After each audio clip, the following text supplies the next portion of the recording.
welcomes you to the following presentation of the Southeastern Conference. All right, Reese, thanks very much. It is an SEC football Saturday here in Fayetteville. Off a 9-win season last year.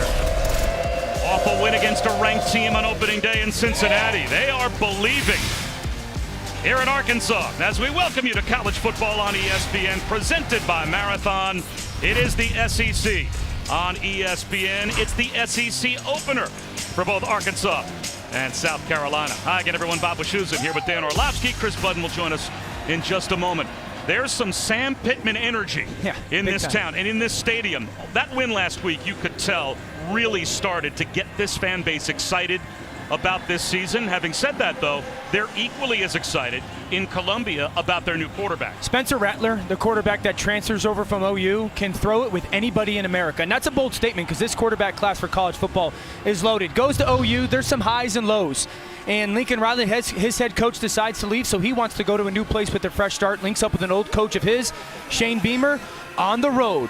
Number 16, Arkansas. To beat them, all that talent and hype is going to have to show itself today.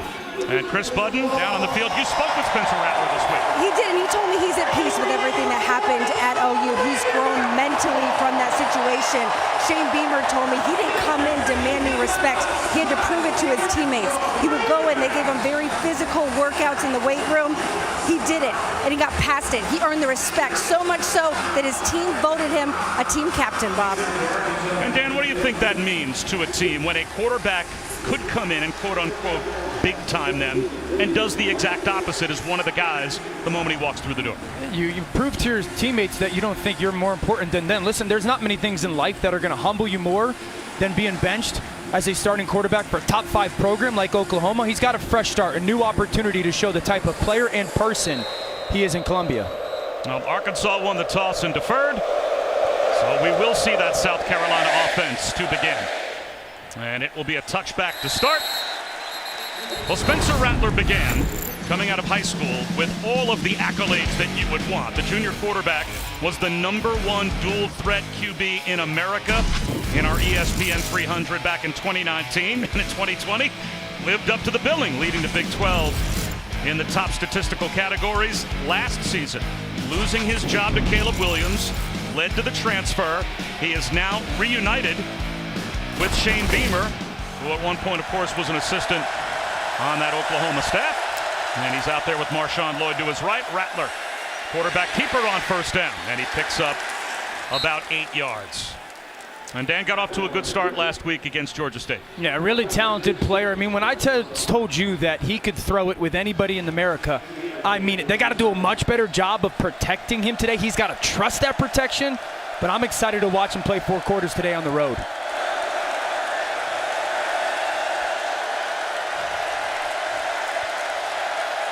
Good communication right now. You can see, look to the sideline. Make sure all 10 guys on your offense know exactly what the play call is. Only a 3-man rush on 2nd down and 2, and wide open Jalen Brooks. He's to midfield. An 18-yard gain. One of the benefits of looking to the sideline, you know exactly what the coverage is going to be. Front side clears it up with vertical routes. You bring the shallow cross back across, protection perfect. Jaheim Bell, who's listed as a tight end, but he is a jack-of-all-trades Swiss Army knife type player. He'll line up in the backfield. He'll line up as an inline tight end, as a slot receiver. They move him everywhere, and he just picked up 6. Yeah, this program used to have a player like that is somewhat thriving in the NFL, and Deebo Samuel. Now Bell is not that, but they certainly utilize him in that vein.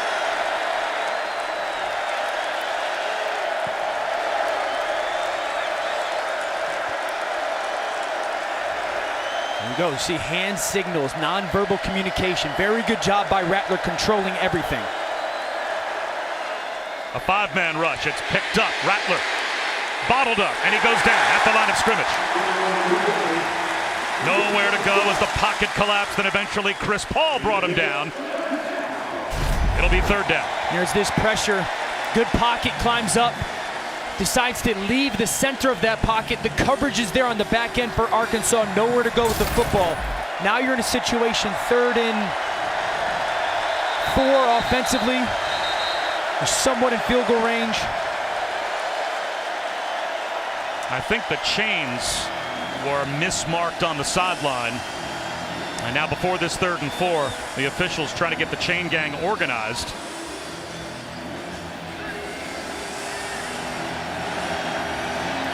Right now they have it marked closer to 3rd down and about 2, as they just adjusted where the chains should be. And Bob, that's a big difference. On your call sheet, if you're offensive coordinator Marcus Satterfield, there's a big difference between 3rd and 2 and 3rd and 4. 3rd and 2, the run game, much more likely. 3rd and 4, 9 out of 10 times is going to be a passing situation. Sam Pittman's baffled. He wants the officials to come over and explain why the chains were just moved and why his team just lost 2 yards of down and distance. There's Marcus Satterfield, the play caller for South Carolina. Admitted to us this week, we got to get less creative with our run game. Trust Spencer to throw the ball 40 times if we have to. Make sure that he's very cognizant of the rush. There's still confusion with this officiating crew about, I guess, where the chains should have been and where they are now. Sam Pittman still about 3 yards out on the field, still has yet to be given an explanation, and still has that same puzzled look on his face. You can understand why.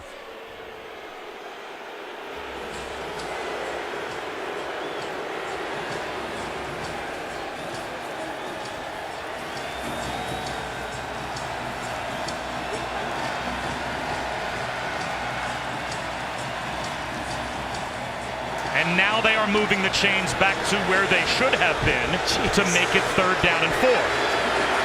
And South Carolina's running Nate Atkins, number 44, off the field as a fullback. 3rd down. We knew that. We've been aware it's been 3rd down for quite a while.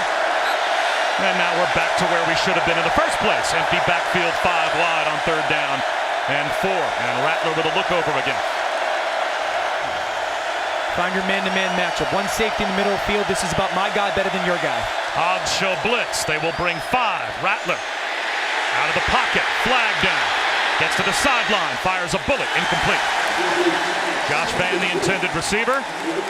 Flag thrown in the offensive backfield.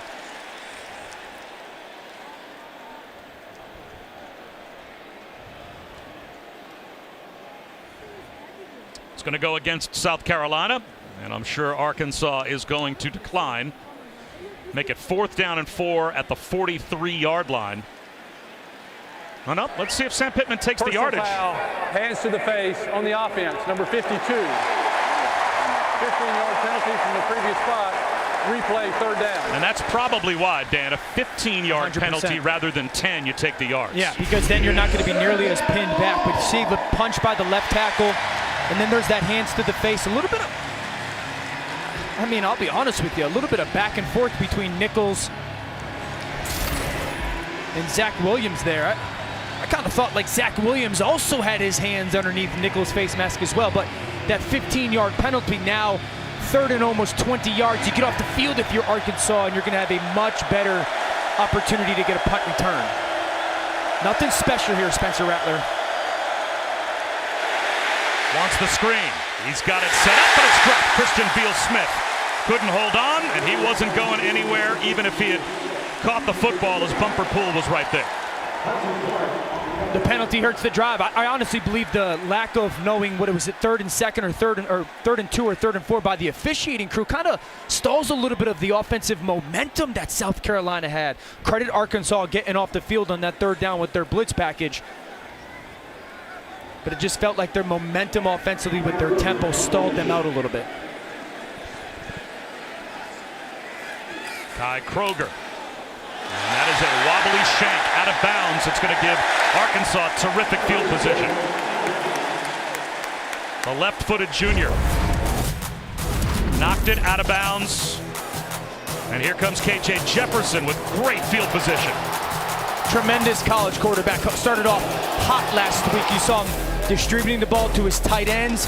Down in the red zone, utilized as a runner. He is a big young man, 6'3", 242 pounds. He's lost some weight, so he's a little bit quicker this season. But I love the fact that he's unapologetic. He kind of embraces Sam Pittman as his head coach. He's unapologetic about the player that he is. He understands he's a tremendous athlete and got to have it big-time moments. He trusts his instincts and his feet more than anything. And he's got Rocket Sanders to his right. How about the field position flip for Arkansas? A 21-yard punt, and Jefferson on a keeper. Lowers his shoulders and gets piled up after a gain of about 2. A moment ago, South Carolina had the ball at the Arkansas 43-yard line. Yeah. 3rd down and 4.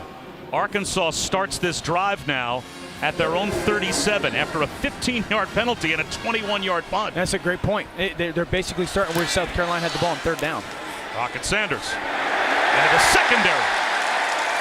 Very close to a 1st down as we take a look at our impact players. And Raheem Rocket Sanders is one. Yeah, big boy, 6'2", 227 pounds. He's going to remind a lot of people just running style of Derrick Henry. And then Alex Huntley for South Carolina, freshman All-SEC. He's a tremendous athletic and twitchy guy. They're going to see a lot of tempo runs. He's got to do a really good job of what we call holding the point, not getting pushed back into his linebackers. That was a run by Rocket Sanders, good enough for a 1st down. Jefferson to throw, pumps and looks downfield, now finds his check down. Plenty of room for Sanders down the sideline. Delivers a pop to the 36-yard line of the Gamecocks. Brad Johnson eventually got him out, but he picks up 17. How about the development, though, KJ Jefferson, last year to this year? He really goes from 1, 2 to 3 right there, 3 being the check down. Last year, he probably tries to force that ball downfield. The protection by the offensive line allows him to get to his check down.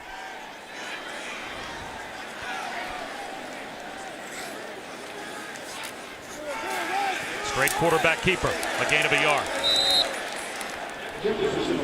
Jordan Birch was there first, along with Brad Johnson. He talked about Alex Huntley. Throw in Jordan Birch as well. That 1-2 punch of young players still on that defensive line. Jordan Birch at one point was ESPN's #2 defensive end in America and #4 recruit overall. Only a true junior trying to come into his own. They think he's just getting started in South Carolina. Weaving his way off the fake is Jefferson.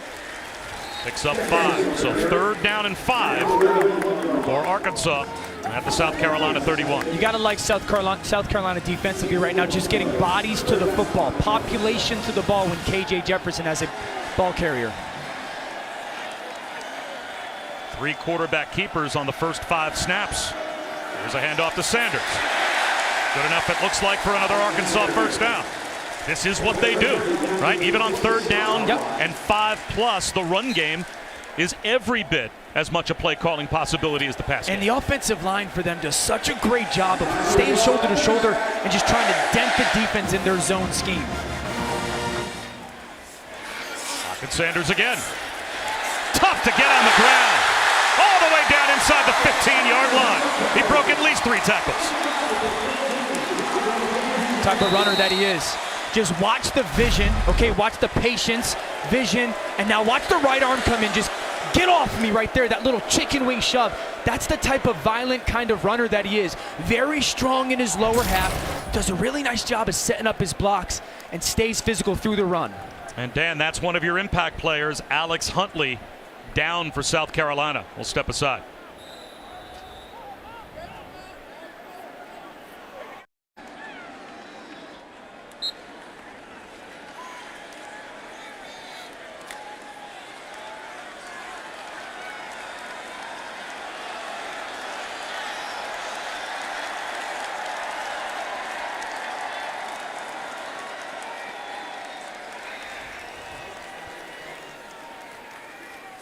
A handoff to Sanders. Inside the 10 down to about the 9. And what's the story, Chris, with Boogie Huntley? As soon as he hit the ground, he was rolling around in pain. He got up. He was not able to put any weight on his right leg, was grabbing at his knees. Currently in the medical tent. As soon as I get any more information, I'll let you guys know. And they'll need him back in there against this rush attack they'll be facing all day. Now a flag down, though. It looks like this will go against the Hawks. Number 84 on the offense. 5-yard penalty. 2nd down.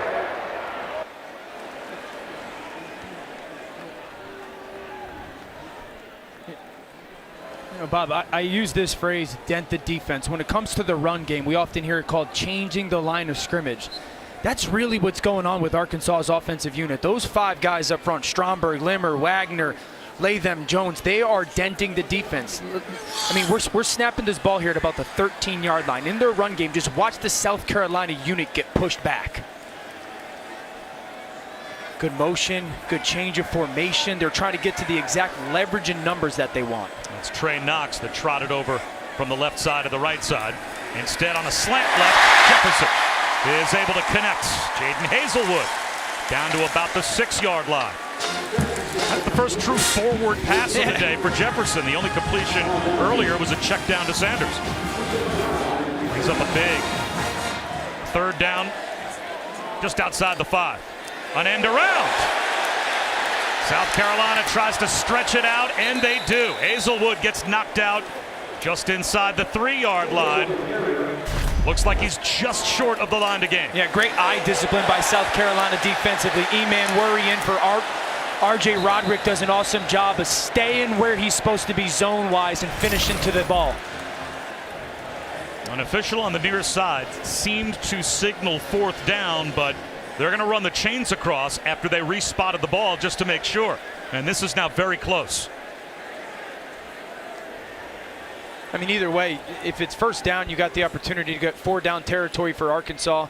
If it's 4th down, you're absolutely going for it. If it's 4th down, it is 4th and inches. Yep. It looks to be 4th down from the way the chains look right now.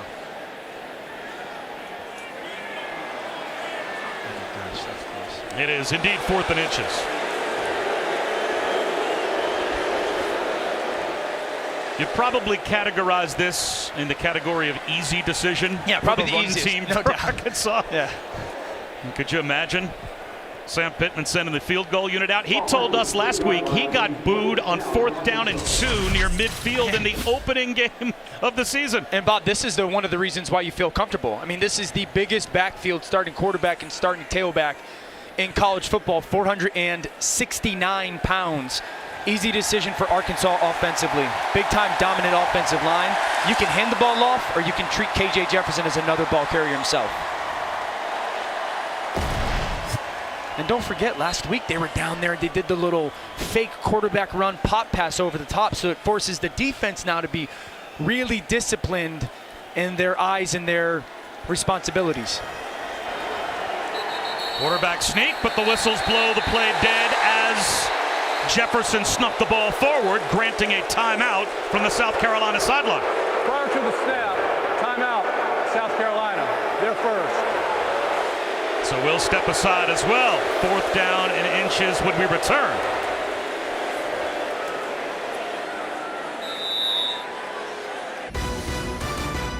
ESPN College Football is presented by Marathon.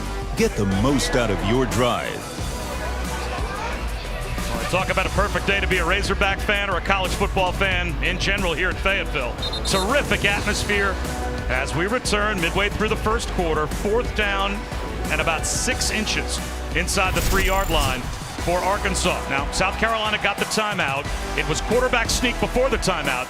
Dan, quarterback sneak after the timeout, you think? 100%. Your quarterback is 245 pounds. Keep doing that. I think for South Carolina, the big thing is they're likely going to get this. Arkansas, they need a couple inches, like you said. Don't give up a cheap touchdown because you got eyes in the wrong place. Man coverage, stay on your guy. See if you could cheat the ball, but do not give them a cheap touchdown because you're selling out to stop something on 4th and 2 inches.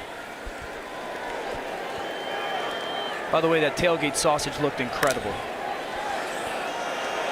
Well, they line up on 4th down and a half foot with a push for Jefferson. And it looks like he got it. And he did. So 1st and goal for Arkansas. Really good job by that unit. Initial kind of punch by South Carolina defensively, and a really good job by KJ Jefferson of kind of turning his body to create some leverage on that lower half. A little help by Rocket Sanders on the push. Huntley jogging around a little bit. Certainly would be a positive thing for South Carolina's defensive front. Rocket Sanders on 1st and goal. Another push at the goal line. Is he in? It looks like he was turned back inside the 1. It'll be 2nd down and goal. Zach Pickens was able to save a touchdown. Watch the defender for South Carolina come in just right about now and grab the ankles, grab the legs, try to pull him back. I think that's Devontae Reed. Really good job of understanding such a big-bodied back. I got to get his legs and yank him and make sure that those don't allow to be driven into the end zone.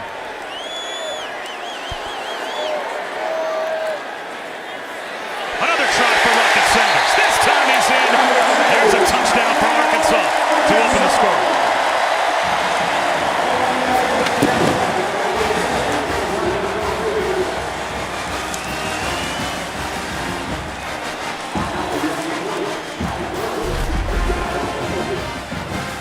Really good push by the internal and the right side of that offensive line. Stromberg, Limmer, Wagner. Talked about it a little bit in that drive, just continuing to change the line of scrimmage. Arkansas drives right down the field, couple passes, and then leans on their very physical and dominant run game. A little wobble on the placement, but Cam Little able to put it through. Rocket Sanders' first touchdown of the season. A 13-play drive. And Arkansas has the lead.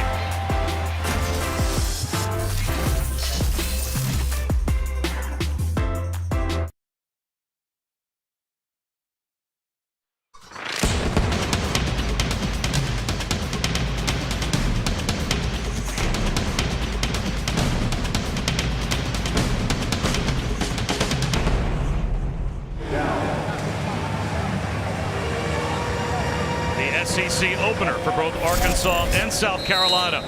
And the Razorbacks strike first. A 13-play drive, and Dan, they did it the way they do it. 11 carries on the 13 plays. Yeah, dominant offensive line, and I've said it before, they're unapologetic about who they are. Very impressive control in that drive. So that will come out to the 25-yard line, and the Saturday Night Football game of the week presented by Capital One is in Palo Alto. Stanford hosts USC. 7:30 Eastern, 4:30 Pacific on ABC, as well as the ESPN app. Trojans ranked number 10, but these programs have split the last 10 meetings.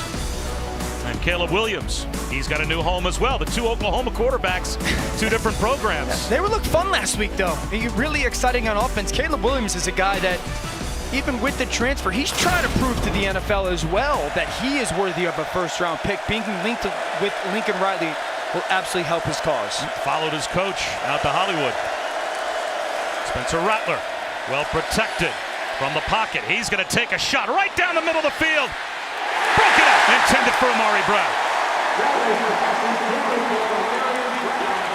Jaden Johnson getting the start at safety without Miles Slusher and Jalen Catalon available today. And there's a flag down. You're going to get that inside post right there. It's the perfect coverage that you want to try to attack. Great protection by the offensive line. You sit the safety. Now sit it right now. Pause. You got to pull this receiver that way across the field if you're Spencer Rattler. Throw it as far as you can to let him go chase it down to that other hash. And try to, instead of trying to hold him up, as talented as a thrower as you can be, let that ball go. Trust that that receiver is going to go chase it down to Marion Brown. That's the perfect play call versus that defense, man. Gotta hit that one on the road. That's what happened last week when Arkansas played Cincinnati, though, Bob. There's shots there, and Cincinnati just did not hit them. South Carolina's got to. Still a 15-yard game, though, as Cameron Ball was called for a hands-to-the-face personal foul. So 1st and 10 for the Gamecocks at their own 40-yard line. Four-man rush. Again, the pass protection solid. There's a crosser underneath, and nothing there. Drew Sanders wallops Juice Wells as soon as he catches the ball, a gain of 2. Really awesome job by Sanders. Right, watch this, left side of the screen, bop! Right there. The transfer from Alabama has brought such a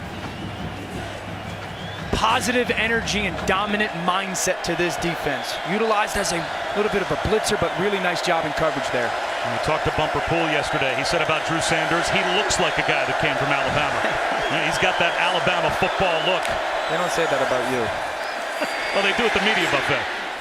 Marshawn Lloyd finds a crease. Still on his feet. Lloyd down the sideline. Inside the 20, all the way down to the 15-yard line before he's finally cut down. A gain of 43. Hudson Clark eventually made the tackle. Watch Lloyd go here. He's going to avoid contact by the defensive end. Landon Jackson slip inside of him to make sure you can get out in the screen. Awesome job, because if he gets shot there by Jackson, he's not going to get out. And then you see the ability to make sure you're breaking tackles downfield. Awesome job by Marshawn Lloyd avoiding that contact on that screen pass.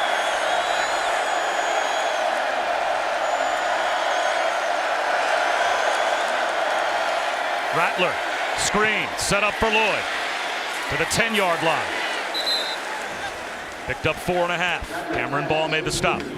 How about Marcus Satterfield, the play caller for South Carolina? Impressive right now. That's the third or fourth screen we have seen early on in this game. We talked about they got to do a better job in protection. They're getting the ball to Marshawn Lloyd in different screen packages to make sure that they can get that defensive line to be a little bit minimized, but also they're forcing this Arkansas defense to run sideline to sideline. Really smart play calling right now by Marcus Satterfield. Play clock at 10 on 2nd down and 5 as South Carolina was a little slow getting in out of the huddle. Call timeout. Play clock down to 2. Let's see if they do. Nope, they get the snap off. Rattler wants the throwback. Stogner makes the catch. At the 10-yard line, tripped up. Great recovery as the wide receiver of the tight end throwback screen was set up, but Isaiah Nichols was able to recover and bring down Stogner for no gain. Yeah, but credit Dwight McLaughlin, the corner, because if he doesn't stay home, that's a walk-in touchdown.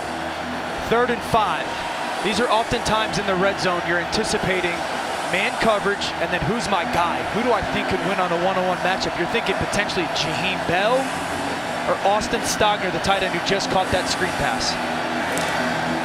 Well, Bell will line up this time as an inline tight end set to the right. Juju McDowell in the backfield to the left of Rattler. Blitz coming. McDowell leaks out, bobbles the ball, and it's ripped away. Drew Sanders was there again, and now it's 4th down. Here comes the field goal group. Bob, look at this play by Drew Sanders. Man coverage. Watch the right side of your screen. Just a blur come through.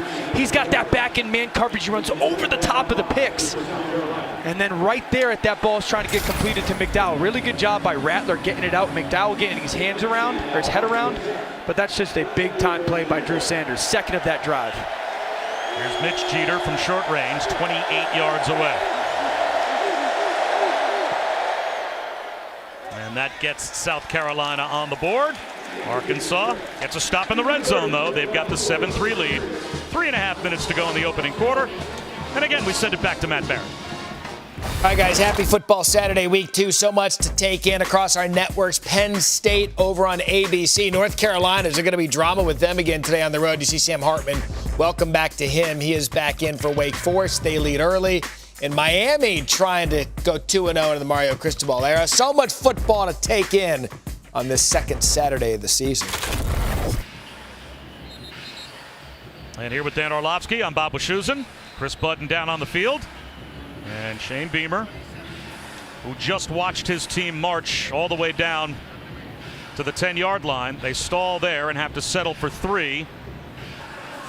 And they did nothing but throw the football on that drive. Yeah, I would say this. Drew Sanders stood out on 2 big-time plays, right? That zone drop knocks the receiver off, and then obviously on that 3rd down stop. But you got to feel pretty good if you're South Carolina offensively. The screen game really is going to gather the attention of Arkansas defensively. Seems like Spencer Rattler's settled down a little bit, and you've got the ball into the hands of Marshawn Lloyd a couple times.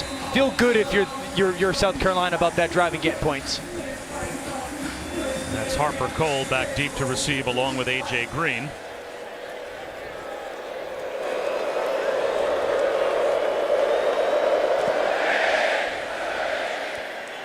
And this not returnable. Let's take a look at today's road test. And that is brought to you by Goodyear. South Carolina obviously wants to be a much better team away from home than they were at home last season. As you could see, the script completely flipped when they were on the road. And Bob, Shane Beamer, their head coach, had talked about we've got to do a better job this year, starting today, of having faster starts on the road in those SEC games. He mentioned multiple games last year. They started so slow, no energy, no edge to themselves, and they had to try to claw back in every single game.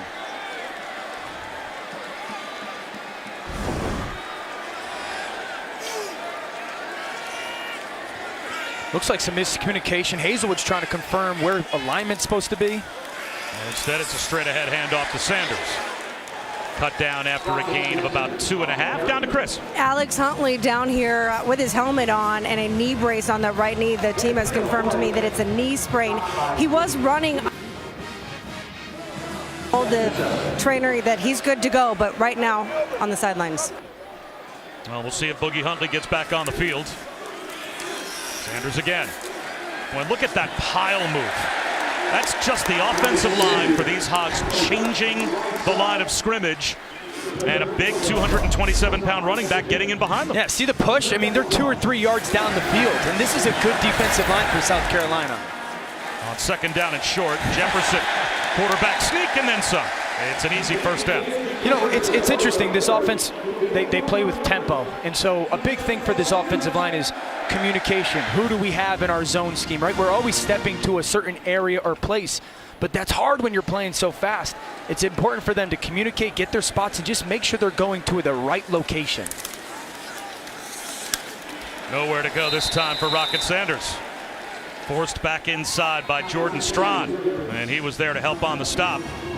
That's a loss of 3. Cam Smith came up to help bring him down as well. That's a big offensive line. And their bread and butter certainly running the football, but now behind the chains.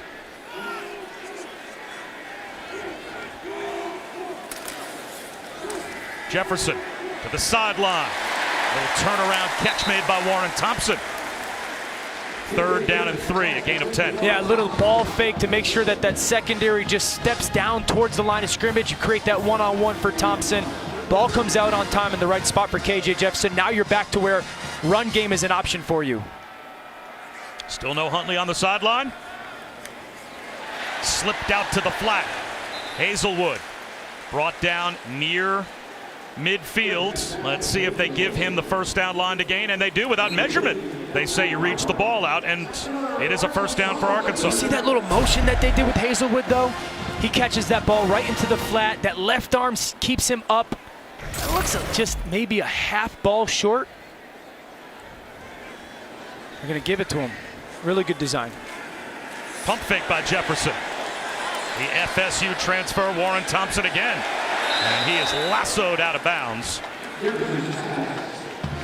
Thrown down by Mo Kaba. Under a minute to go in the opening quarter. Bob, the challenge for South Carolina defensively in this situation, tempo, and they're getting worn down in the run game, is just a discipline with your eyes to continue to make sure they're putting them in the right spot and you're reading your keys. Breaking a tackle is Sanders. To the 34-yard line of South Carolina. That's a first down. Amen Worry brought him down. Look at the patience, Bob. Set, and then that left leg allows him to wrap it around. That's one of the things this offensive line talks about. He does such a good job of setting up the blocks. Perfect example there. Tunnel screen. Hazelwood. Close to 5 more. About 4. Jordan Birch out on the edge. Made the tackle. Let's see if Arkansas snaps it again before the end of the quarter. They are getting set to run tempo. 8 seconds to go. Certainly have time to get another play off. And they do. Jefferson back to throw. Up in the pocket. Floats one to the sideline. Wide open Landers.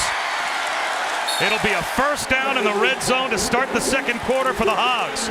16 more for Matt Landers. Arkansas on the move. They've got a 7-3 lead over South Carolina. A perfect day for football here at Razorback Stadium, and the hometown crowd saw a Rocket Sanders touchdown in the first quarter.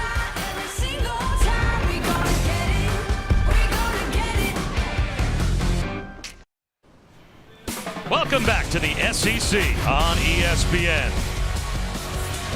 This is ESPN College Football presented by Marathon. Just about set for the start of the second quarter.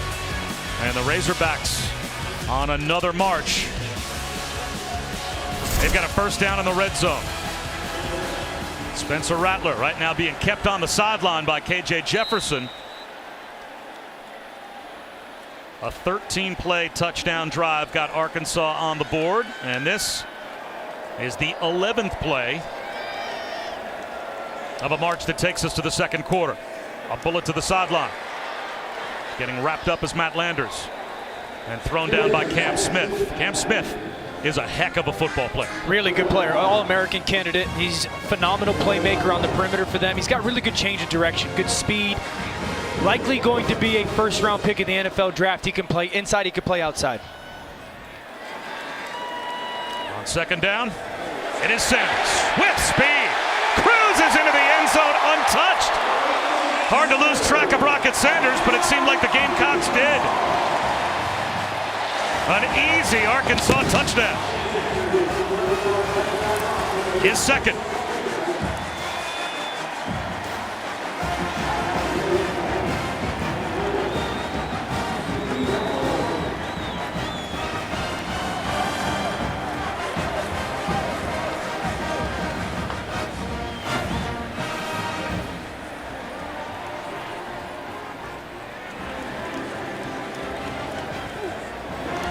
It's a 14-3 Arkansas lead.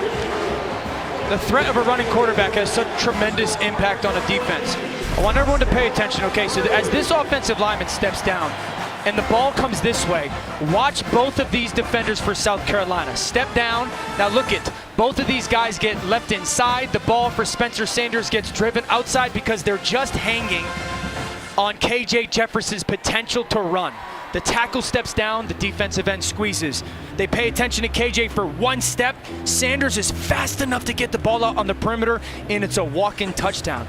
That's really a perfect example of how when you have a quarterback that can run, it just forces, and I mentioned it, it forces everybody's eyes to be so perfect all the time.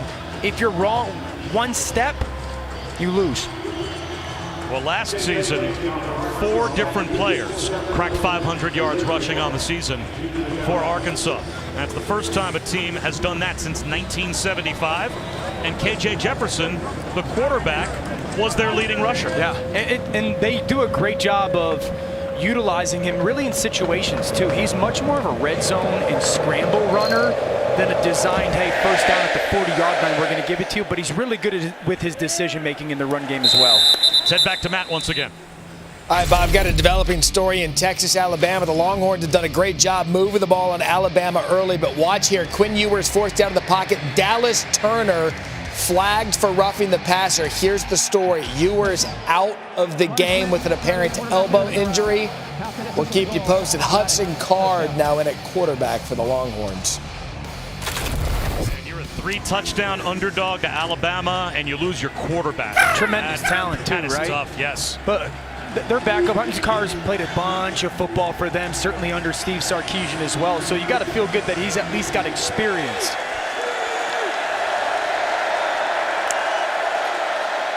Jaheim Bell tries to turn the corner.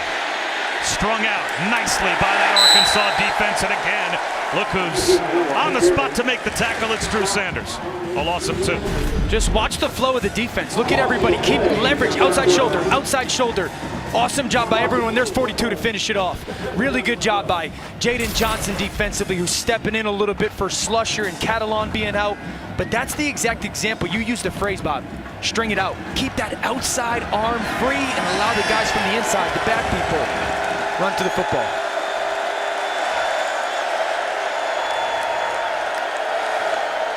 Rattler off play action on second down. Rolls out. He'll be sacked. What a first half for Drew Sanders.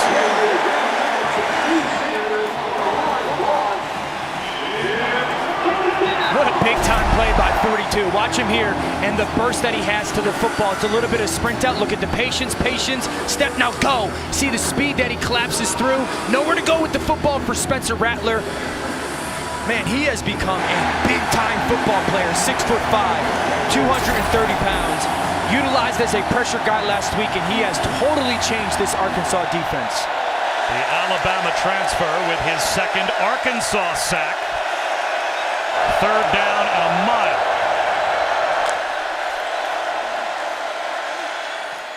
dropped by Marshawn Lloyd.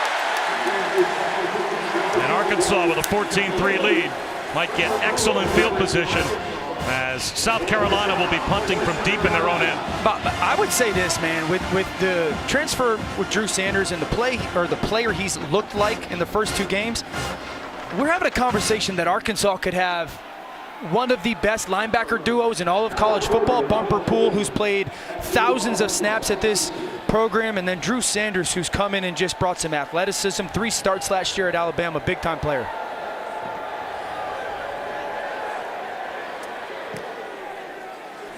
Bryce Stevens, returnable from the 42, gets to midfield.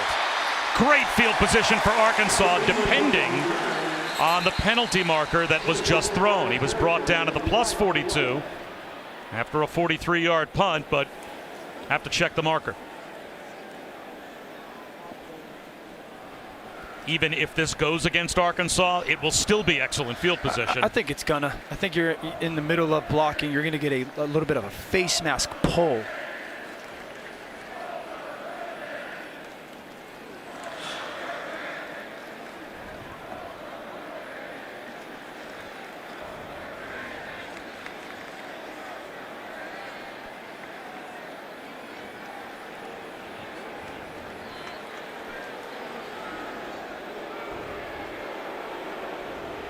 Come on, guys.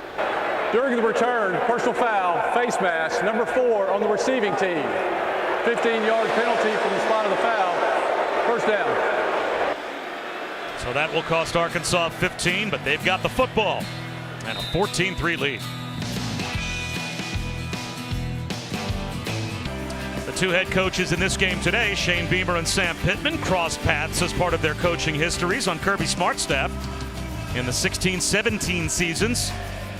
Shane Beamer was the tight end and special teams coach for Kirby Smart at Georgia, and Coach Pittman coached the offensive line,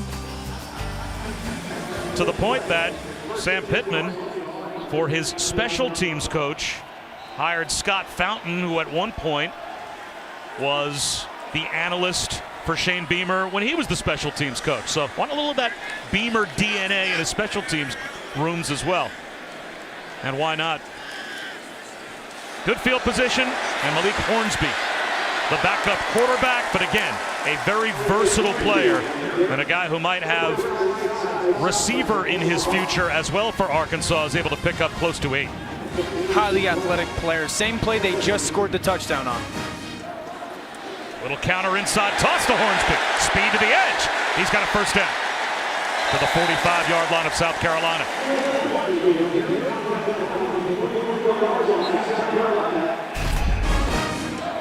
There's that counter little toss up. We're seeing Arkansas now start to attack the edges of this South Carolina defense, giving them a lot to look at. A.J. Green. A gain of 3. And that tempo continues for Arkansas. Talked to the right tackle, Dalton Wagner, yesterday about playing with tempo. You asked him, do you like it? He said, I've got a love-hate relationship with it. Yeah, he loves it because it tires out a defense, but then he looked at it and said, we're pretty tired too. And then he said he hates it because how tired they become, and sometimes it doesn't give them the opportunity to communicate, hey, where are we going? But I asked him, okay, all that being said, what do you do? And he said, I just got to make sure I'm going to the right spot with everybody.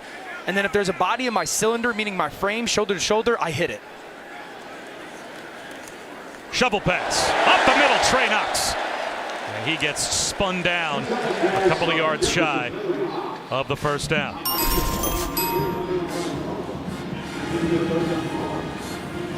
Third down, about 1.5 yards. KJ Jefferson, quarterback sneak, gets a push. And he is right at the first down line to gain. It looks like he might be just short. So now it's 4th down and 1/2 yard, it appears, for Arkansas. Yeah, it looks just short. Nice stuff by, I think it's Huntley right in the middle there. And it is good to have Alex Huntley, I'm sure, back on that defensive line for South Carolina. I think you feel pretty darn comfortable if you're going to go under center, going quarterback sneak. The thing that KJ Jefferson just got to be aware of, if there's a guy over the center's head and no one over either guard, just drift to one side and you can easily pick up that first down. Play clock down to 5. There is the quarterback sneak and the push. And it looks to be good enough for an Arkansas first down again. It is.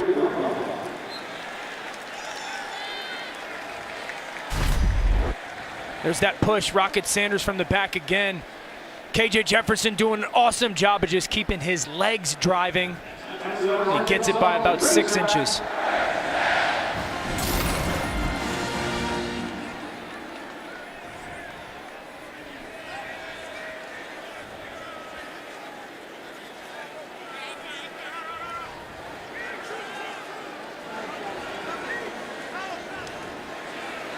Play clock winding down once again. Play action for Jefferson. Steps up, sandwiched, escapes a sack, floats one down the sideline into double coverage, and it's out of bounds. It was intercepted by Darius Rush, but his momentum carried him out of bounds. That's the first incompletion for Jefferson. Rush is hurt. We've got another Gamecock hurt back in the offensive backfield, and we're wondering how KJ Jefferson avoided this sack. We're going to get pressure off the right side. Kaba's going to kind of trigger pressure. His guy blocks. He can go after the quarterback. Got to get him down. They talked about that. When we get to him, we have to get him down. He tries to take his shot downfield. I think Rush might come down in bounds if not for that collision. Rush is down. Kaba is down. A couple of big injuries for that South Carolina defense. Coming up, week 1, Sunday NFL countdown tomorrow at 10 a.m. Eastern, a one-on-one with Cowboys quarterback Dak Prescott, and a look at Devontae Adams' offseason before his Raiders debut. And then Monday Night Football will start season 53 with Russell Wilson making his Broncos debut in Seattle against his old teammates. Coverage begins with Monday Night Countdown at 6 Eastern, 3 Pacific, followed by the game at 8 on ABC, ESPN, ESPN Deportes, and ESPN Plus. And we always said it's a pretty good chance if there was a team that was a quarterback away, it might be the Broncos. Now they've got their quarterback and they've got him long term. Really good perimeter players, good running backs, really dominant defense. Patrick Surtain Jr. is becoming a legit lockdown corner. They're my pick to win that absolutely loaded division with the Chargers, the Raiders, and the Chiefs in it. After that injury timeout, 2nd down and 10. Jefferson threw it behind his receiver, but a nice job to reach back and make the catch by Matt Landers, and that's good for a first down, a gain of 12. Landers is a good story, man. Started at Georgia, couldn't really get on the field much, 6'5" frame, transfers to Toledo, now here. They think, like, because of the maturity, big opportunity for him to prove he's an NFL player. A.J. Green inside the 15-yard line. Carrying tacklers down inside the 10 to the 8. Jordan Birch went for a piggyback ride, a gain of 14. Really good patience by Green. First hole's not there, bounces it outside. Hazelwood blocking downfield, takes all 11 in this Arkansas run game. Again, no Mo Kaba, no Darius Rush on the field right now for South Carolina. Green inside the 5-yard line, getting a push, won't go down. Forward progress to the 4. Mo Kaba went in the injury tent for South Carolina, and Darius Rush, it looked like they were worried about a possible head injury when his head snapped to the turf on that potential interception inside the 5-yard line. Down here, this is where you really got to pay attention to KJ Jefferson as a runner. He'll give it to the freshman, Rashad DeBinion. Ankle tackle inside the 2-yard line. Sherrod Green in there for Kaba, made the stop. 3rd down and goal.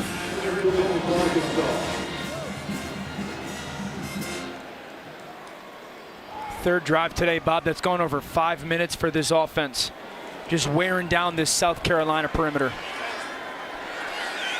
Malik Hornsby lines up as the tailback in the offset eye. Under center is Jefferson on 3rd down.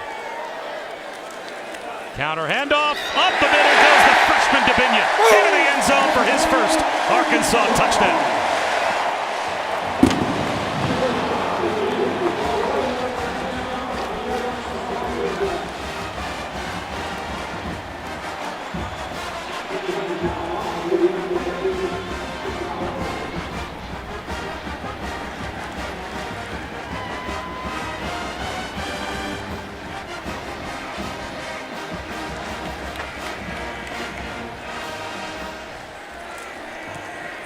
The kind of drives that demoralize a defense, Dan. 13 plays, 12 plays, 12 plays. All 3 Arkansas drives for touchdowns. Watch the big fellas collapse the line of scrimmage right there, and then the flow of the defense. That's an awesome job by Limmer and Wagner. This Arkansas run game comes at you from every angle, denting the defense. 21-3 at home. Razorbacks. Welcome back to Fayetteville. After South Carolina's last possession, Marshawn Lloyd came off the field furious that they've abandoned the run game. Only 4 yards. Spencer Rattler heard it, went to go talk to his coaches, message received, went up to Lloyd and said, we're going to get back to running the football on this drive. So well, Dan, they need to, if for nothing, no other reason than to give their defense a rest after 3 double-digit play touchdown drives. Leggett on the kickoff return. He is out to the 30-yard line. Back to Matt. Things to keep you updated on. Southern Miss is beating Miami 7-3 over on ACC Network. Hurricanes haven't been able to do anything.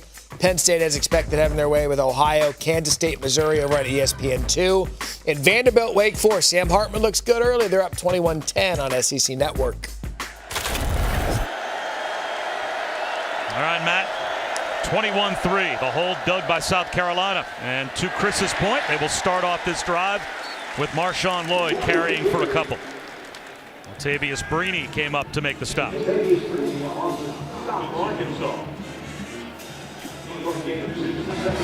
think that's the first carry by an actual tailback as well for South Carolina.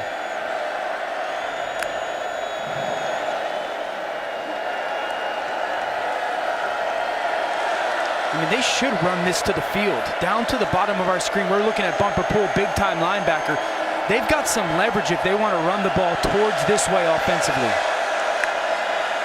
Instead, Rattler to throw.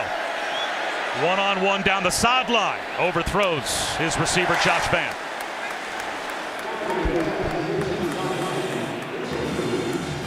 That's the challenge, though. You're running on first down, and then you're just taking a one-on-one man shot into the boundary on 2nd and 8, 2nd and 9. And if you don't hit it, here you're in a long third down situation with an offensive line that struggled to protect last week against the pass rush that has the opportunity to play really good coverage and use those linebackers in Bumper Pool and Drew Sanders as pressure guys.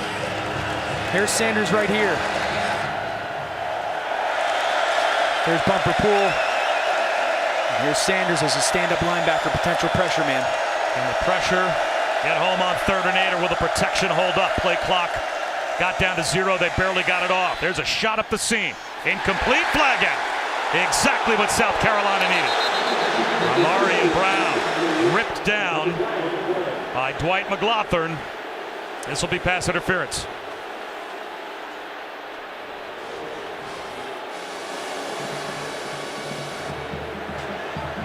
That's the right call.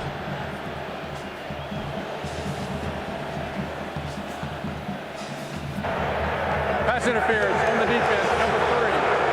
15-yard penalty from the previous spot. Automatic first down. It's really like a little bit of an inside post. He wins off the line of scrimmage. McLaughlin's got outside leverage, and watch that wrap right there. Now, we can sit here and say it's not a highly catchable ball because it's thrown on a line and high, but you can see that right arm from McLaughlin coming wrap around. That's an obvious call for the officials.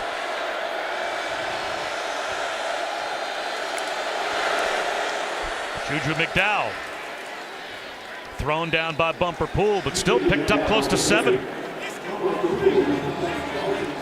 You know, if Arkansas is going to play this 3-man front, which is what they really have been notorious for under Barry Odom, a little bit 4-man front last week, if they're going to do that, you should run the football at it.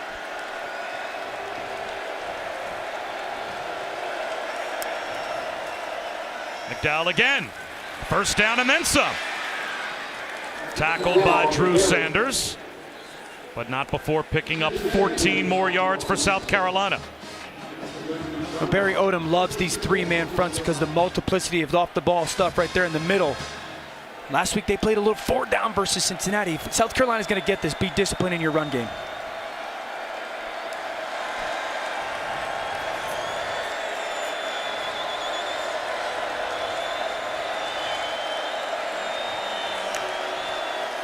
Rattler straight back to throw. Room to run. There he goes. To the sideline. A little dead leg. Takes a hit. Out of bounds at the 25-yard line of Arkansas. Simeon Blair, the former walk-on, came over to make the stop. Gain of 8.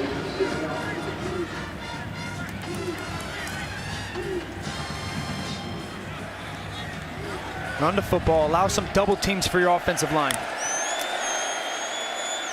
Marshawn Lloyd, short of the first down.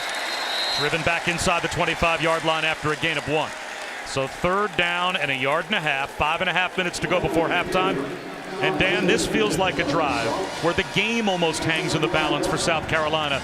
If they could put 7 on the board and get to the locker room at halftime down by 11, it changes the complexion of this game in a big way. Totally, and I'd even go as far to say that this is a 4-down territory situation. I'd love to see Spencer Rattler on the move here. A little bit of a ball fake, bootleg, try to see if you can get Arkansas to overcommit. Hand off to Jaheim Bell. Spins, dragged back. It looks like he might be short. Bumper pull, grabbed him around the waist and pulled him back before he got to the line to gain. So it will be 4th down and short.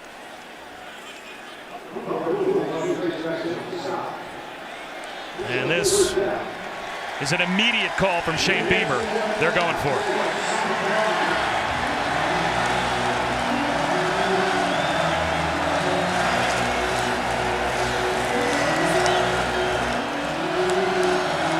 Marshawn Lloyd, the lone setback.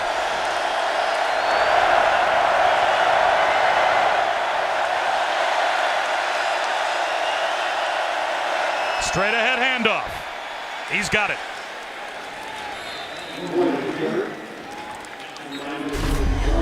Watch the pull from that backside guard.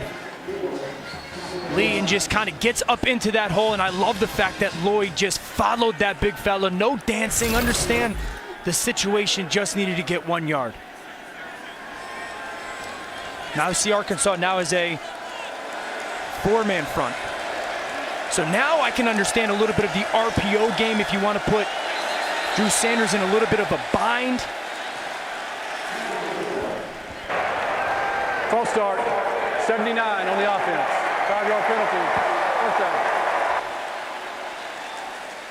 So maybe a crowd noise 5 yards caused there.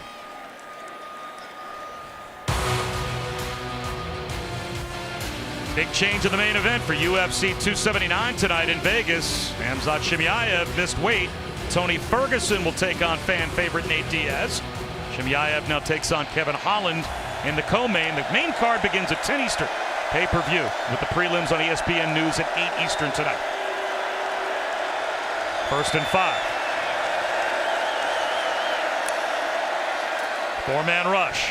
Rattler with some time, flag down. He goes up the middle, pays the price, picks up 3. Cameron Ball made the tackle, but this might be coming back. I think you're going to get hands to the face on Arkansas defensively. Well, that would be a big call for South Carolina. Personal foul, hands to the face on the defense, number 40. Half the distance will be added to the end of the run. 1st down. That's Landon Jackson that gets called for the personal foul. Yeah, right here. Remember, Bob, we had one of these early in the game, and it looked like they both were kind of doing it. See, but here's my thing. He's got the jersey grab right there, and that's what making the head move back. I don't think that's a flag then, right? Because he's got the jersey grab and his hands are not inside the helmet? It's not hands to the face, right, unless your hands hit the guy's face. Wow, they pay you the big bucks for that, champ. I dive deep into the rule book. That penalty benefits the Gamecocks, though, puts them in the red zone with a 1st down. Marshawn Lloyd gets to the edge. Out of bounds inside the 10. They'll mark him out at the 7. He picks up 4. Man, this is exactly what South Carolina needed. Just a long drive. Marshawn Lloyd was a little bit right, committing to run the football. Look at that. And the run game has been a big part of why they've been able to move the ball on this drive. We have an Arkansas injury. This could be a big one. Latavius Brini is down, the Georgia transfer. playing today at safety in place of the already injured Jalen Catalon. So we'll step aside for just a moment. On that, our game here has a chance to become a lot more intriguing if South Carolina can get the ball in the end zone. Dan, their first 3 possessions, 13 total plays from scrimmage.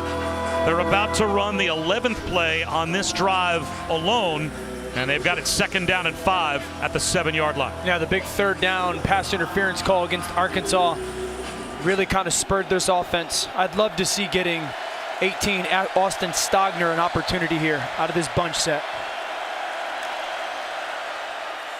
Instead, it's Lloyd breaking free and into the end zone for a much-needed Gamecocks touchdown.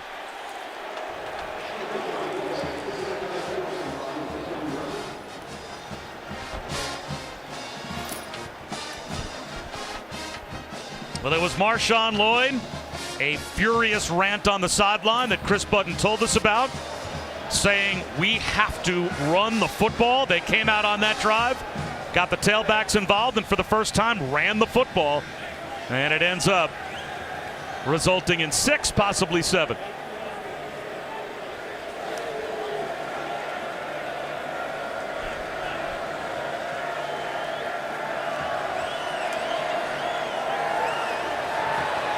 And a wobbly snap, a messy placement, and a point left on the field by South Carolina.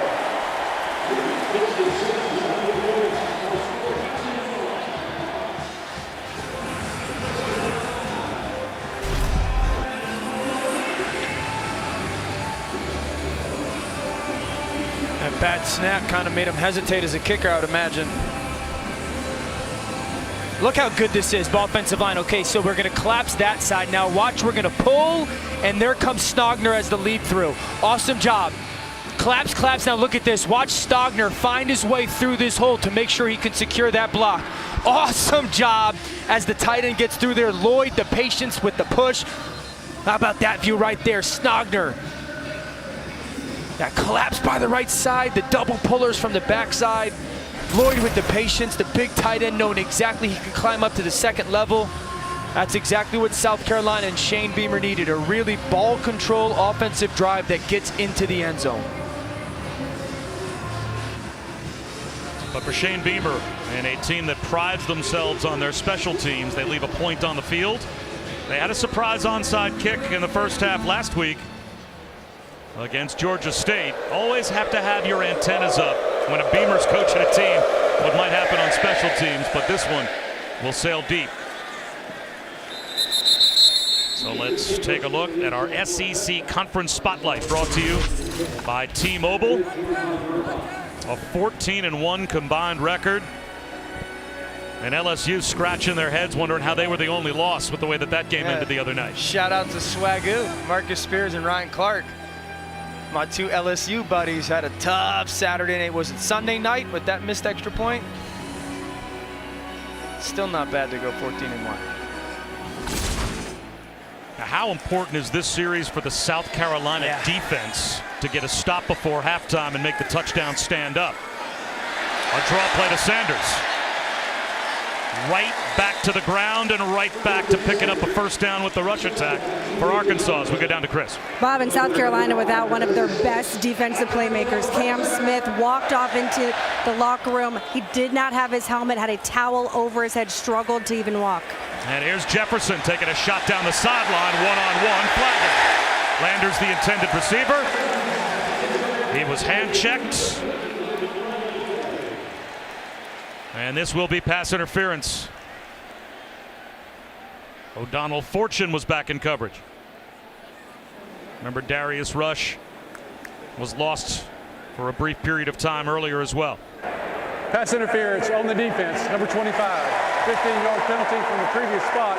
Automatic first down. So Rush is back in the game. O'Donnell Fortune, though, there. One-on-one with Landers, called for pass interference. Yeah, and he's got good position, I would imagine. Landers does a good job of fighting back inside, but to Chris's report, Cam Smith not being in there forces another player, a backup, to have to get on the field and play on the perimeter. Nice job by KJ Jefferson and Landers taking their shot. Quarterback keeper, Jefferson. Popped at the 40-yard line, but he's got 9 yards.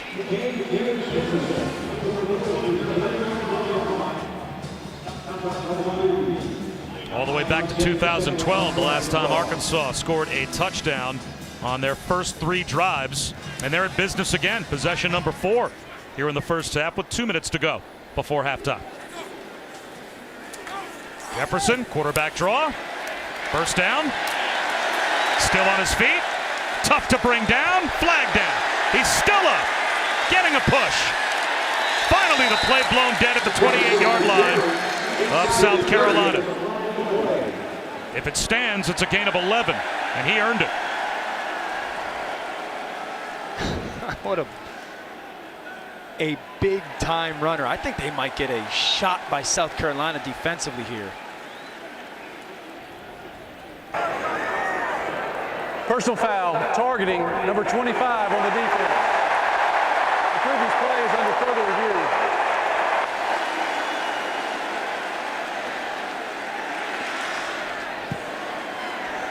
With Cam Smith already in the locker room being looked at, O'Donnell Fortune might be lost. Now again, Jefferson is a runner, so by definition, not a defenseless player.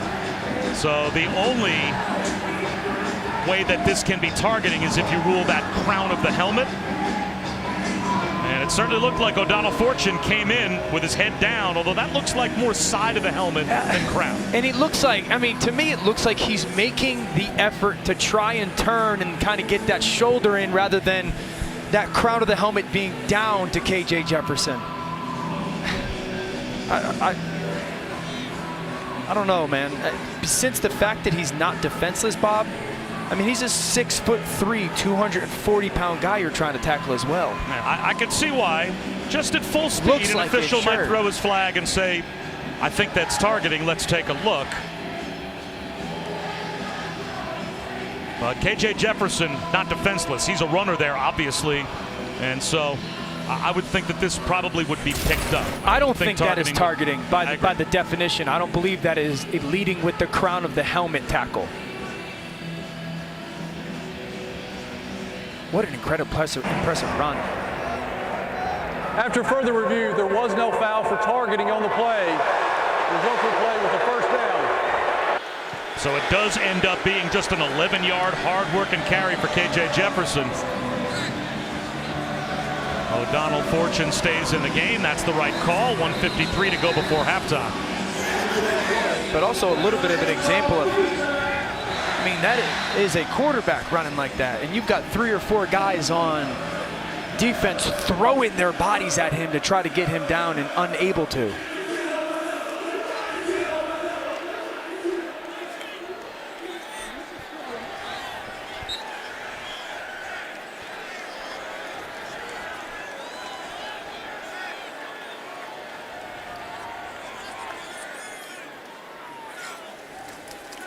Jet sweep. Landers. Flag down again. Breaking tackles. Reversing field. Gets a block. They're trying to set up a picket fence for him. He ran a long way and ended up picking about 6 yards up or so. KJ Jefferson helped him on the backside with a block, but again, a flag thrown in the offensive backfield.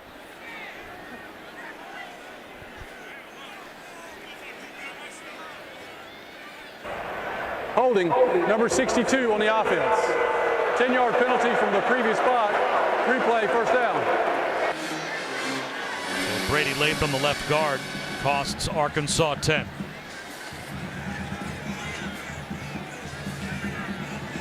I mean, if you're Arkansas, you have 1:30 left on the clock.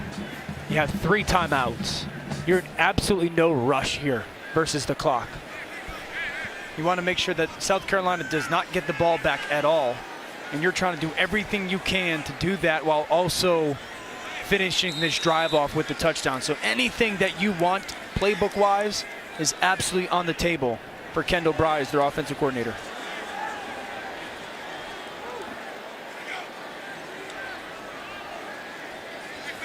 It's really this safety. If you want a one-on-one throw up top, if that safety comes down, you could take your shot up top.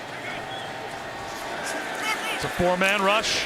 Jefferson hit And finally, they're able to get him down. That's a big sack, and you would think maybe South Carolina would now call a timeout. Jordan Strawn made the tackle, and it looks like the Gamecocks will use their second timeout. That's the kind of negative play that gives you a chance to get the ball back before halftime if you're South Carolina. We have a packed lineup for you through Monday. Later this afternoon here on ESPN, the U.S. Open Women's Final. Iga Świątek and Ons Jabeur will meet, and then Saturday Night Football, ABC, will have USC taking on Stanford. Tomorrow afternoon, the U.S. Open Men's Final. Spain's Carlos Alcaraz and Norway's Casper Ruud on ESPN at 4. And then, of course, our first Monday Night Football game of the season, Broncos-Seahawks on ABC, ESPN, ESPN Deportes, ESPN Plus. Peyton and Eli are on ESPN2. Just got a jam-packed weekend all the way through Monday Night Football coming your way. Couple pronunciations thrown at you right there. All done. I do hockey. Yeah, fair point. Fair point. Good practice. I'm honestly impressed you can read.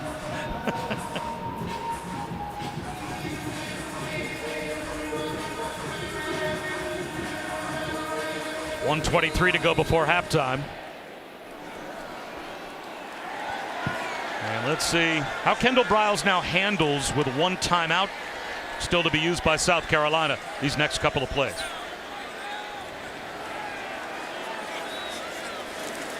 Jefferson to throw, and it avoids a sack once again. Heaves one at the sideline. Coming back to scoop it up is Matt Landers. How did Jefferson get away? Jordan Strawn can't believe it. It's a gain of 14. I mean, this is incredible. Watch the strength by KJ Jefferson to get away, and then as he's stumbling, get this ball off, arm strong enough. Awesome awareness by Landers to almost pick that one up off the carpet, but that's the second play this week, this drive that we have just seen physically how difficult he is to get down to the ground. Now, in spite of that gain, it still sets up 3rd down and 14. And that's still good enough as far as Shane Beamer is concerned to call another timeout. But for the first time in this game, he is counting on his defense on 3rd down to get Arkansas off the field. Well, if you're Shane Beamer defensively, you're feeling really good about your pass rush right now. That's what's kind of shown up this drive, certainly in the last 2 plays. And if you're Kendall Briles and the play caller for Arkansas, you got to be a little bit aware of that. You know, you've got 1 minute and 2 seconds left on the clock. You're somewhat in field goal range, so you don't want to be overly aggressive to try to go get this first down given what your protection has looked like. But also you're trying to go make sure that if you get 5 or 6 yards, you still have the opportunity to kick the field goal, and South Carolina cannot stop the clock as they are out of timeout. So make sure KJ Jefferson has the opportunity, if it's there, to get the chunk and first down throw. If not, you get your legs or get out of your hands and go pick up some positive yards.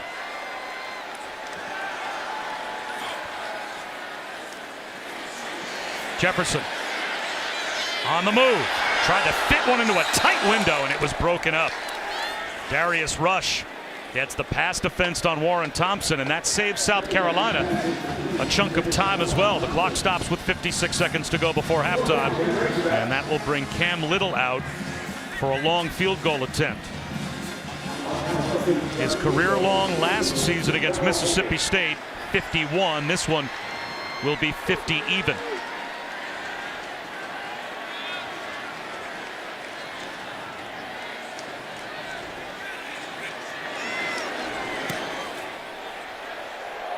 And he'll miss it wide right. So with 50 seconds to go, no timeouts, but now some field position for South Carolina. They've got a chance to draw closer before halftime. Kind of shows up the penalty. Ends up being a huge detriment for Arkansas's offense, right? Couldn't get themselves out of that 2nd and 3rd and long. The pass breakup at the end of that drive by Rush pays off huge, and the missed field goal now gives at least Spencer Rattler in this offense a chance. First down here, make sure, get the ball out of your hands. No little completion that's going to be short of the first down. Right now, you're trying to get a chunk if you are South Carolina offensively with no timeouts. No completion that's going to be 4 or 5 yards. 3-man rush. Rattler fires one up the seam, and he's got a diving catch for Amarian Brown. It's a first down to midfield. That'll stop the clock for the moment. Gain of 18. Plenty of time to get in field goal range, at least for the Gamecocks. Rattler out of the pocket. Room to run. Instead, he'll heave one downfield. Looking for Brown. End zone. He had a step, and Rattler sails it over his head.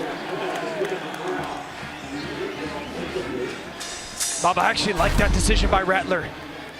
Good job protection-wise. He escapes the pocket. Naturally, I'm going run, but if he runs, he's going to get 7 or 8 yards, and the clock is going to stay moving. Take your shot down the field. Would love, if you're a South Carolina fan, for him to hit that throw, but the awareness that that throw was worth it more than getting 7 or 8 yards on that scramble. Good play by Spencer Rattler. Again, a three-man rush, so time for Rattler. Checks it down to Lloyd. Lloyd trying to get to the sideline, tackled in bounds. No timeouts for South Carolina. 17 seconds to go. Now you got to try to get the first down and immediately spike the ball. You can't, it's fourth. Rattler has the first down, gets out of bounds. Only 4 seconds to go in the half, though. So do you try the field goal from here? I would think you probably have to. Or is it just a Big Ben play in the end zone? Seeing that it's four, this all depends on if you like your kicker. You think he can go hit something 55-plus yards. If not, it's a Hail Mary attempt. And Mitch Jeter's career-long 53. And from here, you're looking at about 57, maybe 58 yards. So they're going to let Rattler throw one in the end zone. That's why that tackle in bounds was such a big deal on that check down. Clock stayed running.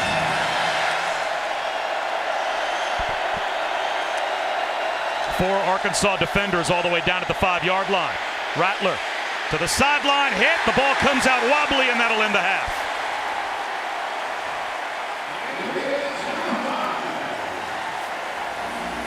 So South Carolina did get a touchdown, lost a play on special teams on a messy extra point, but they will start on defense in the second half. 21-9, our halftime score. Let's head back to Matt Barry. Halftime report. Welcome back to ESPN College Football presented by Marathon. And welcome back to the SEC on ESPN. Just about set for the start of the second half. It's a 21-9 lead for Arkansas over South Carolina. The SEC opener for both of these teams as we check out our first half stats brought to you by Yeti. And the Razorbacks very efficient on the ground, 127 yards rushing, scoring touchdowns on their first 3 possessions, all double-digit drives, dominating the line of scrimmage. It's a big touchdown for South Carolina in the last few moments of the first half, though, to get back in the game. Bob Wischusen here with Dan Orlovsky. Chris Budden is with us as well. And Dan, this is a line of scrimmage football game so far. Arkansas really, for the most part, has controlled both sides of it. Their offensive line has been absolutely dominant, and they've allowed their quarterback to play relatively stress-free football. And this will be a touchback to start the second half. So is the rest of this game that simple? Can South Carolina run it? Can they stop the run? Because if Arkansas continues to own the line of scrimmage as they have, it's hard to see how, unless they have self-inflicted wounds, they lose this game. Now, Arkansas was dominant in the first half. They're scoring on their first 3 drives, and they really did whatever they wanted. And I mentioned it, stress-free for KJ Jefferson right now. So unless South Carolina can figure out a way to make them uncomfortable and force them into a passing or obvious passing situation offensively, they don't have much of a chance. And then South Carolina offensively did get some stuff going, running a little bit of a counter run game, pulling people. I think they got to lean into that and see if they can control the football a little bit on their own.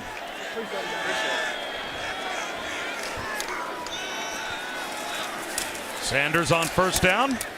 Begins with about a 3-yard gain. And Chris Budden caught up with Shane Beamer just before halftime. Coach, you guys started to move the ball a lot better those last couple of possessions. What do you need out of your offense in the second half? Just to continue to be more consistent. You know, we stopped ourselves a couple times, had the opportunity to make some plays downfield and didn't. It's good to see us there those last couple drives. Should have gotten points on that 2-minute drive. We weren't very smart with a couple things, but like the way we're playing, we've talked all week. get this thing to the fourth quarter, and we got a chance to try and do that now. A banged-up defense. What do you need out of that group in order to contain K.J. Jefferson? Yeah, it's concerning right now. I mean, we were already down one starter going into the game. We're down two more right now. We got depth, but we all got to step up. And you know, it's not about one person. It's about all 11. Those all 11 guys got to elevate their games, and we got to continue to do a great job of helping them coaching-wise. Appreciate it. Thank you, Coach. Thank you. There's Rocket Sanders for three, but to the point that Chris Button asked Shane Beamer about, Dan, right on cue. 3rd down and 5, quarterback run. K.J. Jefferson keeps the drive alive. Yeah, just great feel, just great instincts by him to understand. He saw the linebackers leave in 3rd and 5.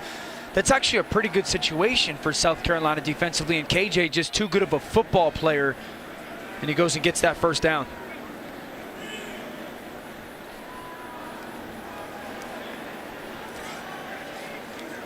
Sanders finds a cutback lane.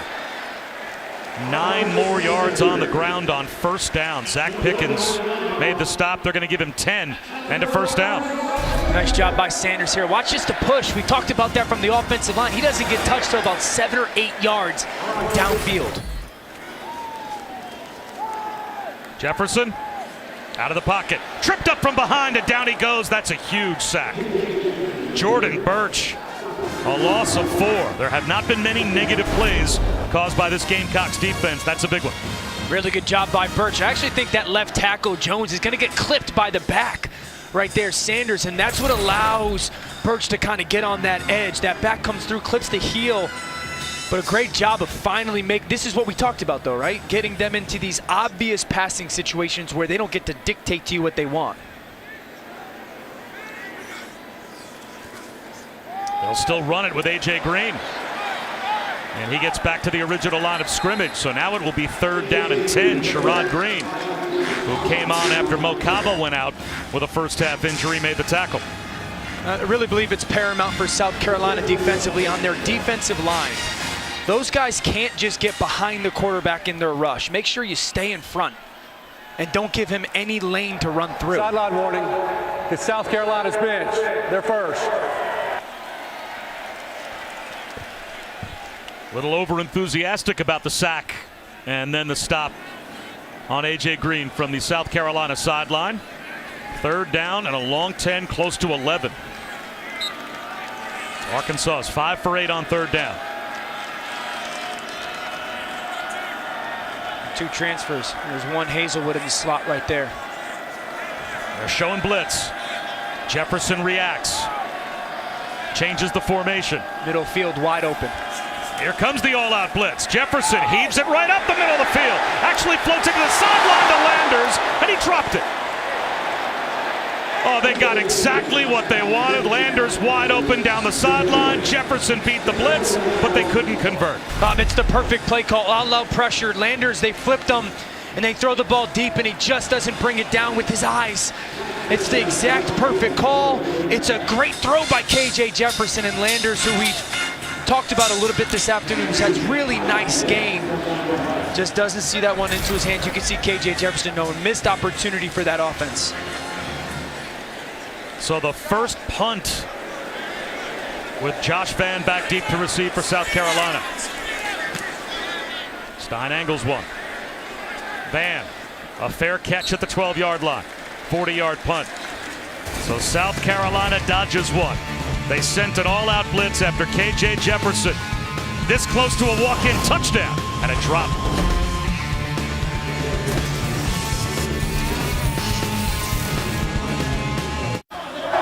The Taco Bell Live Más Student Section of the Year contest is back. To celebrate, Taco Bell will be providing rewards to students all season long. And this student section line outside the stadium was piled up at about 7 o'clock this morning. They were ready to come in and cheer on their Hogs. And the student section is bearing down on Spencer Rattler in South Carolina as they start this drive at their own 12.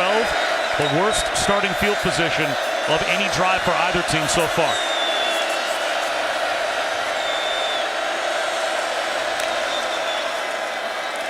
Three-man rush. Rattler, he wants the deep shot. Middle of the field. Just out of the reach of Amarian Brown. It'll be 2nd down and 10. It's that same shot they had in the first half to the same player.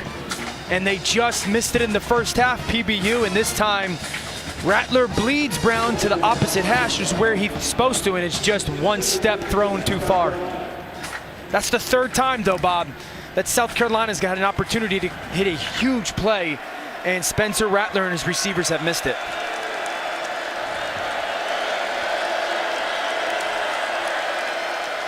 Slant, there's Stogner.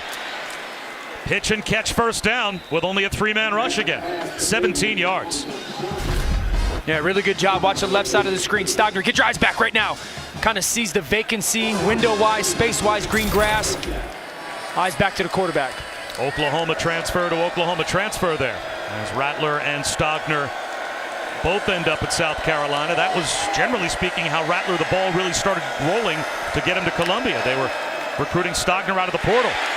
Screen pass, and that timing was thrown off by the blitz. Jaden Johnson came flying through, and Marshawn Lloyd did not get his head around to see that screen pass coming from Rattler. Yeah, good job. Johnson comes through because Lloyd is going to leak out. Freeze it right now.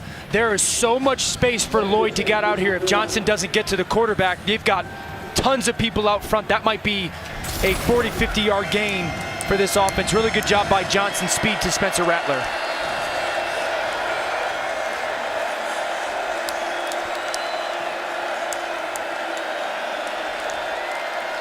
And Arkansas has everybody on defense 6 or 7 yards from the ball. Play clock at 2, down to 1. They have to call timeout. And that's a costly one.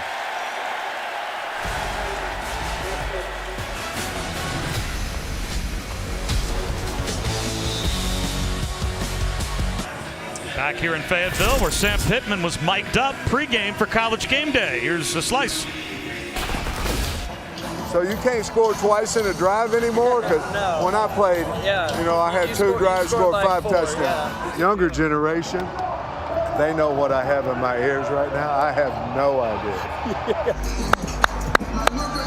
That a baby, that a baby, that a baby.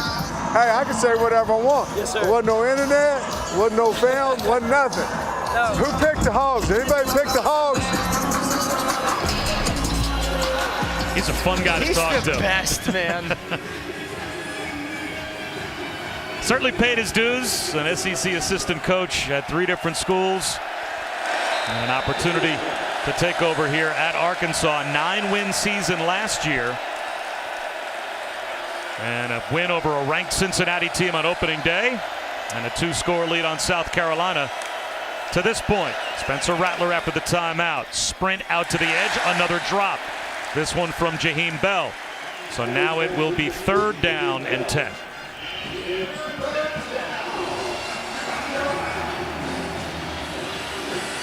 Good job by South Carolina trying to move the pocket. Make sure you're staying away from the pressure.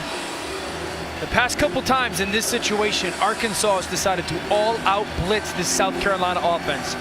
If you're Spencer Rattler, you got to have an answer versus pressure. If they play zone, it's usually work in the middle of the field that's been an open option for you offensively. 4-man rush, slant, caught, and getting the 1st down is Juice Wells. The catch and run for 16 on 3rd down and 10. Good job by Juice Wells, making sure that he sat down in that little vacated space and ball came out.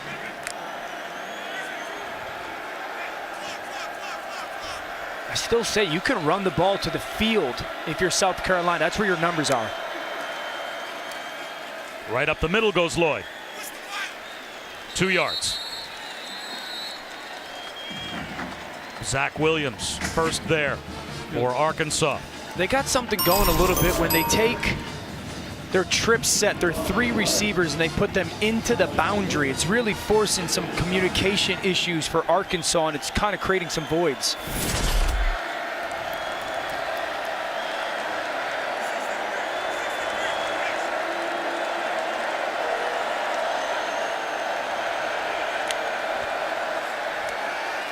Rattler steps up in the pocket. The ball stripped out from behind, and Rattler gets it back. Hit. He lost it. Covered up. South Carolina will hold on as Drew Sanders got the strip sack. Rattler on the carom found the ball again and lost it again. And it looks like Vershawn Lee was able to get ultimately the recovery. Look at this play by Sanders. Oh my goodness. I mean, he's behind the quarterback. He's doing everything he can to bend his body. I actually think he hits that ball with his right hand as he's falling down. Incredible athletic play. After all was said and done, a loss of 4. 3rd down and 12. It'll be 3rd down and 17. 52 on the offense. 5-yard penalty. 3rd down. It's another 5 yards you would think might be attributed to the crowd. You can see Shane Beamer telling his offense to settle down.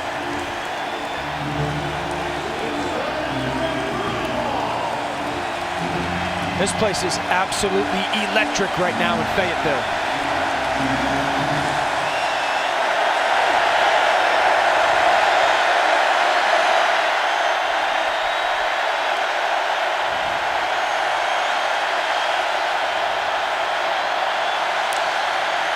Four-man rush. Rattler fires one over the middle. He's got a wide open receiver on 3rd down and 17. Juice Wells to the end zone for a touchdown. From electric to silent here in Fayetteville with that South Carolina score.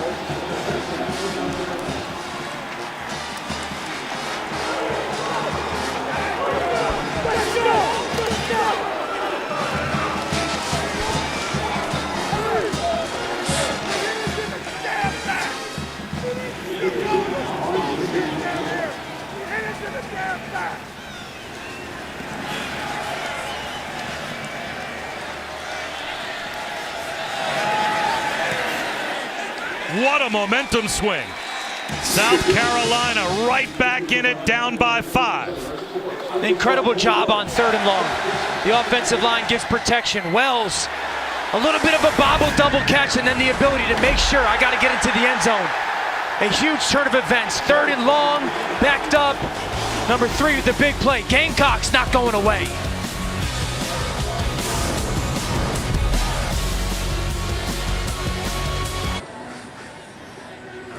Two for 2 for 78 yards and a touchdown on 3rd downs on that last drive. And Dan, he hadn't hit one before that last drive, but 3rd and 17 to the house. There's been some big plays that they've missed. We talked about it right before that play. Attacked the middle of the field. He did an awesome job ripping that ball to Wells. Fair catch made by Harper Cole. It's a wild football Saturday. Arkansas and South Carolina have joined it, Matt Barry. They sure have, Bob Wisniewski. We've got developing situations all over the country, including Georgia State back in it against North Carolina over on ESPNU. That one 21-10 in the 3rd quarter. Miami started to separate. Sam Hartman and his return continues to look good. But I want to update you on a score as you take a look at what's going on around the country. Texas has grabbed the lead from Alabama. 13-10 midway through the 3rd quarter. So much going on, Bob and Dan, in this noon window on a college football Saturday. College football never disappoints. You can just lean on that. There's something every week. Here's Sanders on 1st down. He's got to land. He's down the sideline. Turning on the Jets. Rocket Sanders. Shaking off tacklers. Rumbling inside the 30. And just like that, the Razorback crowd back in it. 46 yards. Beautiful patience. Watch this. Step in. Now bounce out as the safety comes down. Great blocking on the perimeter by Thompson. Beautiful vision by Sanders. He's got it again. And this time just getting a push for about 4. I think that's the thing that I've been most impressed with Sanders today. The physical is there, but the vision and the patience that he marries with their offensive lines blocking and allowing those guys to really push those double teams has been very impressive to watch.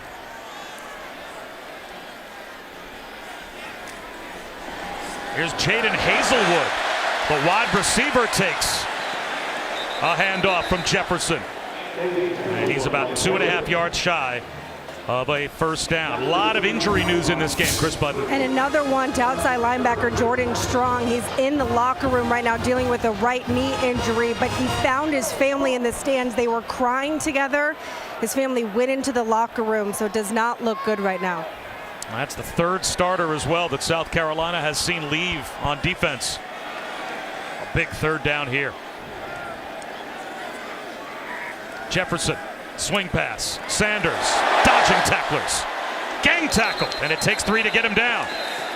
Now it's 4th down and about a yard just inside the 20-yard line. Brad Johnson was there first, and now a one-score game. Dan, you going for it if you're Sam Pittman? Yeah, absolutely. Our offensive line, if you're Arkansas, has completely controlled this football game. Quarterback sneak to the left. There's the quarterback sneak. There's the push. It's close. Let's see where they spot it.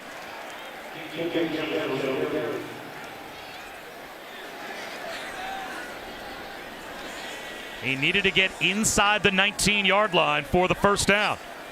And it is right at the line to gain.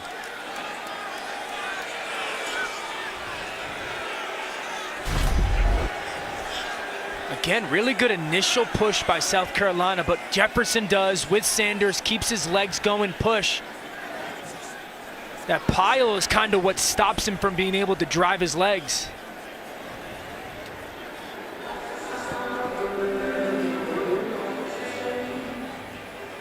I don't know. I guess it all comes down to what the spot is going to be from that official where you saw the ball. He is short. A takeaway on downs by the South Carolina defense. The Gamecocks have the football back at their own 19-yard line, down by 5.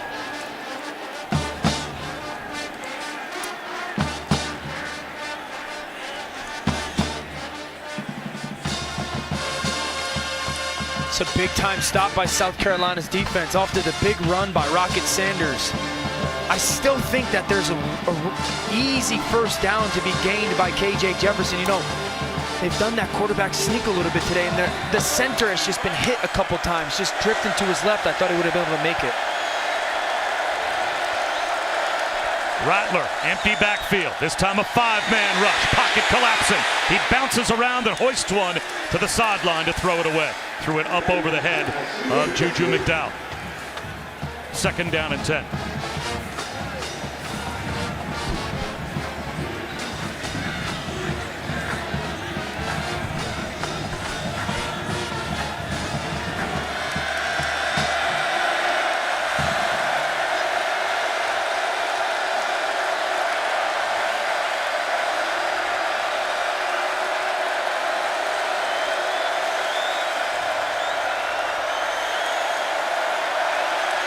Play clock down to 8. Tough to communicate for Spencer Rattler. They'll hand it off to McDowell.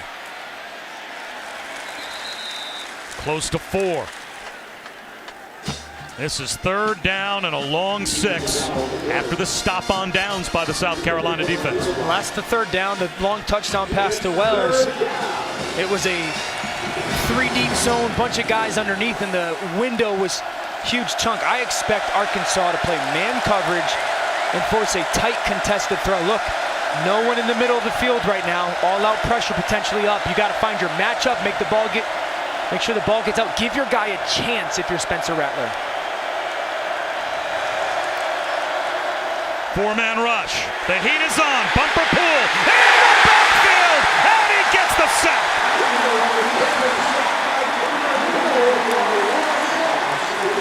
The super senior trips up Rattler. It's a 3-and-out after the turnover on downs. Watch bumper pull here. You're going to see inside here and then the wraparound. Watch the internal pressure by that defensive end. Bumper pool comes off right there. Awesome job of hugging that tackle. Super tight. And just making sure that he wraps those ankles of Spencer Rattler's. What a beautiful job by the senior. Coming off that inside stunt, that hug to make sure you get lost, and then making sure he comes down on the ground. Kroger with a wobbly kick. Bryce Stevens fields it in plus territory and gets wrapped up right there. But it will be a drive beginning on the plus side of the 50 for Arkansas. How many different momentum swings have we had? Time for our Aflac trivia question. This is a good one. Which two current SEC head coaches were never a defensive coordinator or an offensive coordinator prior to becoming a head coach? Ooh.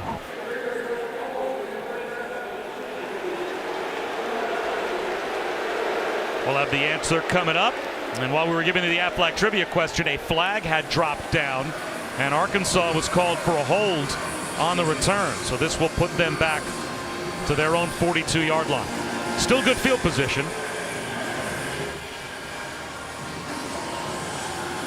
And they'll actually put it at the Arkansas 41. Boy, from a 3rd and 17 touchdown for South Carolina to Arkansas driving it right back down the field, to South Carolina getting a stop on downs, to then a bumper pool sack as part of a 3-and-out to get the crowd back in it. The momentum has swung back and forth in this third quarter. And it's going to be who can kind of capitalize it if you're Arkansas and who can weather it a little bit if you're South Carolina.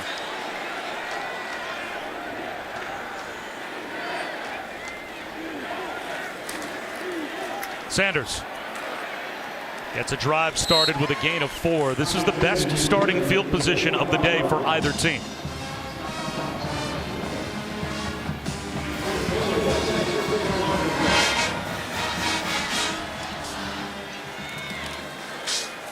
Sanders again. He's got about 5 more yards. Looks like he's just shy of a first down, but that should put him up to 137 yards rushing on the day. His 3rd career 100-yard game. And he's got the first down.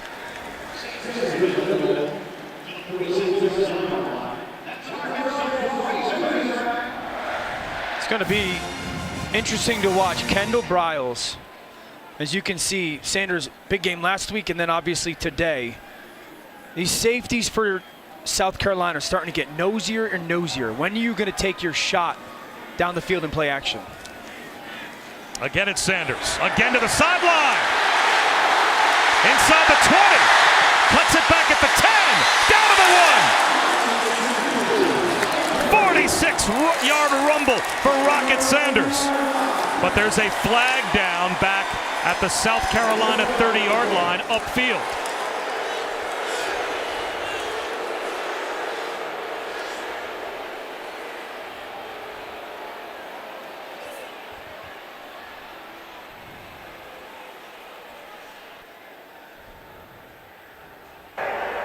Holding, number 84 on the offense. 10-yard penalty from the spot of the foul. Replay first down. Just watch right here. That's Warren Thompson right there. And see that little tug right there with that left arm? Watch the little tug with the left arm coming right. Now watch his left arm. That tug right there on 25 is exactly the flag that the officiating crew is calling. So because it was a spot foul, wipe away the 46-yard gain, but it's a 1-yard gain. You know, I always... It'll be 1st and 9. Is that defender going to... I felt like Sanders is 7-8 yards past him, you know? You're right. It looked like that was O'Donnell Fortune, and right? It certainly looked like Rocket Sanders had the sideline, and Fortune was not going to factor into that play.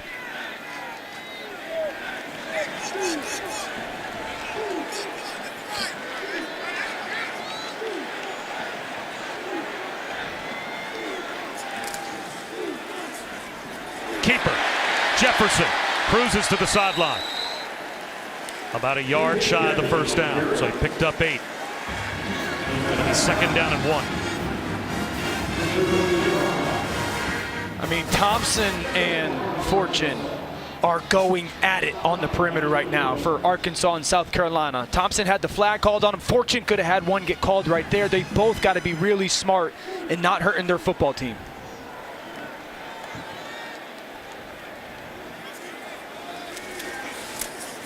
A.J. Green, Submarines for the first down.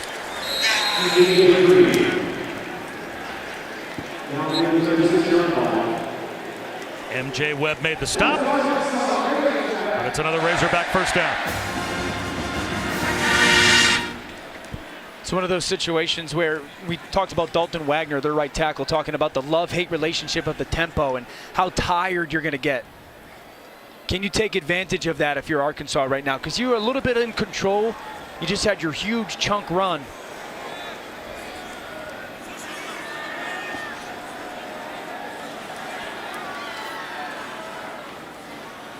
Green, caught from behind. Falls forward for a gain of a couple. Tyreek Johnson made the stop. Remember, Arkansas scored on their first 3 possessions, all double-digit play drives. They own the line of scrimmage. There's a little button hook thrown by KJ Jefferson, caught by Ketron Jackson, about a yard shy of the first down. It's 3rd down and 1.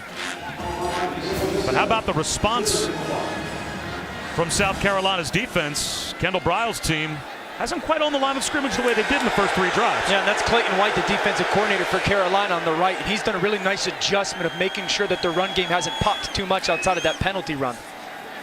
3rd and 1, and that's a first down carry for Dubinion.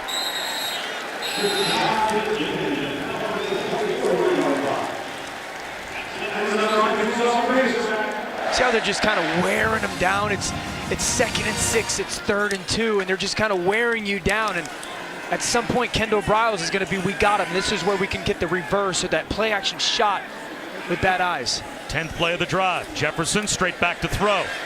Finds a crosser. It is Hazelwood. Breaks a tackle. Muscles his way into the red zone.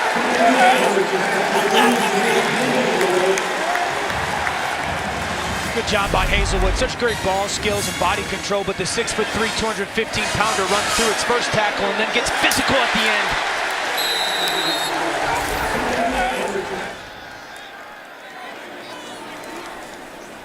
Quarterback draw.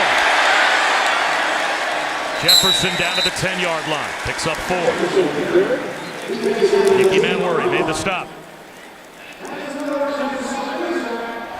mean, that is a big-time collision between Jefferson and Manworthy, who's 220 pounds, as a true freshman from South Carolina himself. 1st and goal, Arkansas at the 10.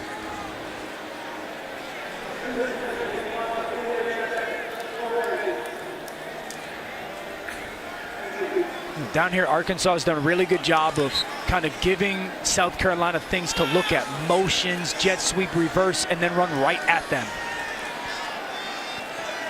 And now Rocket Sanders back in the game as Hazelwood goes in motion. Our quarterback keeper for Jefferson to the 5. Looking for the pylon. Out of bounds. Just shy of the goal line. At the 1. Nice job. Watch him come running to your screen. Pull by Hazelwood. Pull by your backside tight end. Backs. And then Jefferson getting so close to that pylon. Trying to reach that ball out. Really good wrinkle by Kendall Briles. 2nd down and goal. Met in the backfield is Sanders. Jordan Birch was on Sanders just about at the quarterback running back exchange. I think Arkansas goes into the 4th quarter now. Yep. So that will indeed take us down to the end of the 3rd quarter. 3rd down and goal after a loss of a 1.5 yards. So the ball almost back to the 3-yard line. For 3rd and goal for Arkansas when we come back to open up the 4th quarter. It has been a physical game, exactly the kind of football that you would expect at an SEC opener.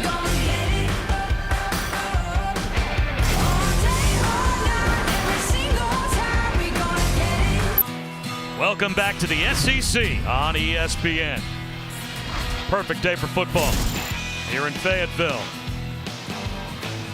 As we head to the 4th quarter, with Arkansas knocking on the door to try and extend their lead. Bob Wischusen, Dan Orlovsky, and Chris Budden. 3rd down and goal. Straight quarterback run. Jefferson at the goal line. Extra effort. He's in. That's a touchdown for the Razorbacks.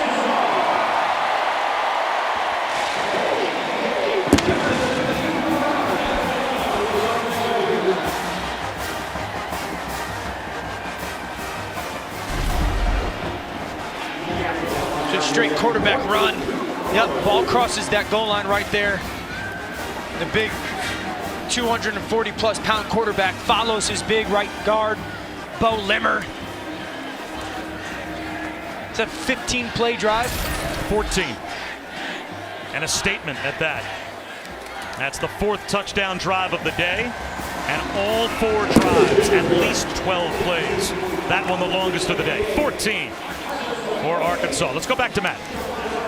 Wouldn't you guys know it? Mac Brown and North Carolina got themselves in a game again. Here, Darren Granger, great run out of the pocket, touchdown. They go for 2. Georgia State takes a 28-21 lead. Ensuing possession, true freshman Omarion Hampton goes 50-plus to tie it. 28 all, late 3rd quarter. Man, North Carolina so far this season has played arena football, basically. 63-61 last week. Just bet the over. I don't even know what it was today.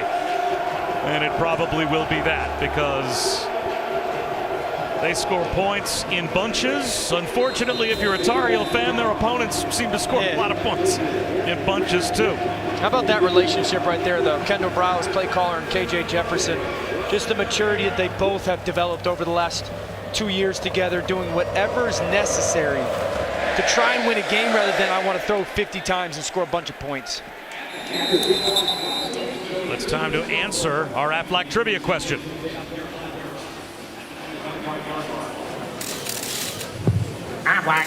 Which 2 current SEC head coaches were neither an offensive or a defensive coordinator prior to being named a head coach? Well, Sam Pittman's one of them, right? The 2 coaches in this game.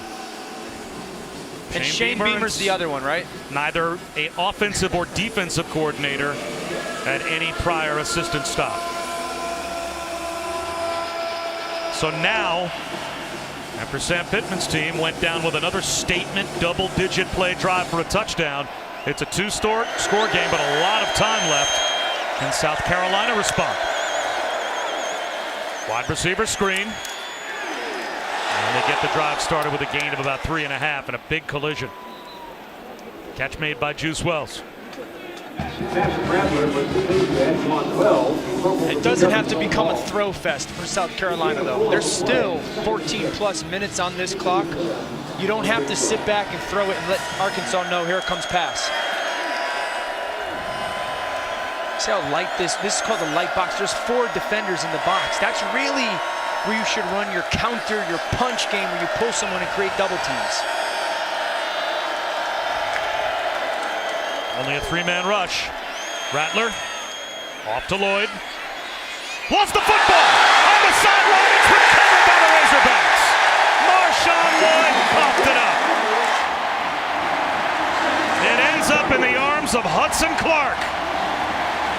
And Arkansas's got a huge takeaway. Watch bumper pull and Breeny. Watch 10 and 7. Vice helmet on the ball by Breeny, the Georgia transfer.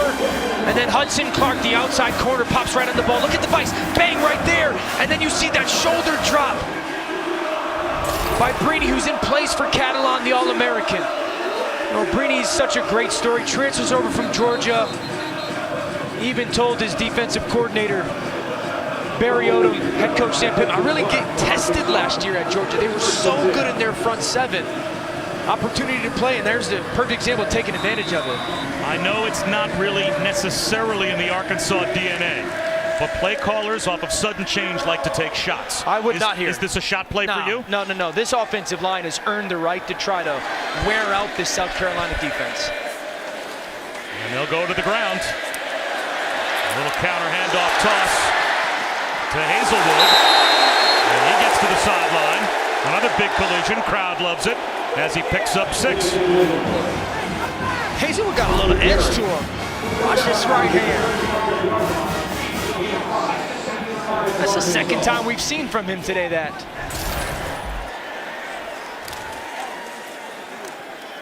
Sanders. About a yard shy of the first down. Well, that turnover by Lloyd, so costly. Look at Sanders, run it again, run it again. When you're going up against a team that can own the line of scrimmage, can chew up the clock, physically can go on double-digit play drives, you have such a small margin for error when you're down 2 scores in the fourth quarter. Sanders, that was an odd exchange. It looked like Jefferson may have decided very late to give it to him or possibly pull it. Sanders held onto the football, got the first down. Bob, I can't be more impressed with number 5 today. Look at this. A little bit in between him. I'm giving her pulling it, the awareness to pull it, and then shakes off Pickens, and then he's so strong. I mean, this young man has been everything advertised today. Big, physical, tough, great vision, strong, athletic. And there's Lloyd. A just costly fumble for his offense as he was trying to go make a play. An end around. Matt Landers gets a block. To the 23-yard line, picked up 6. Brad Johnson forced him out. I mean, think about it in this context. This is going to be the 75th play that Arkansas has run. There is 12 and a half minutes left in this game. South Carolina's run 42. 30 more plays on the field defensively. And 54 runs.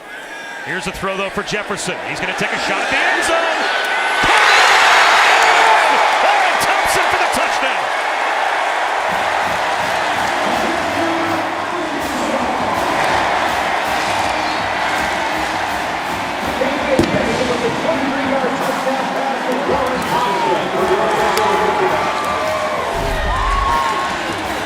You're going to take this receiver and cross him this way, and it's going to be a switch release as Jefferson drifts.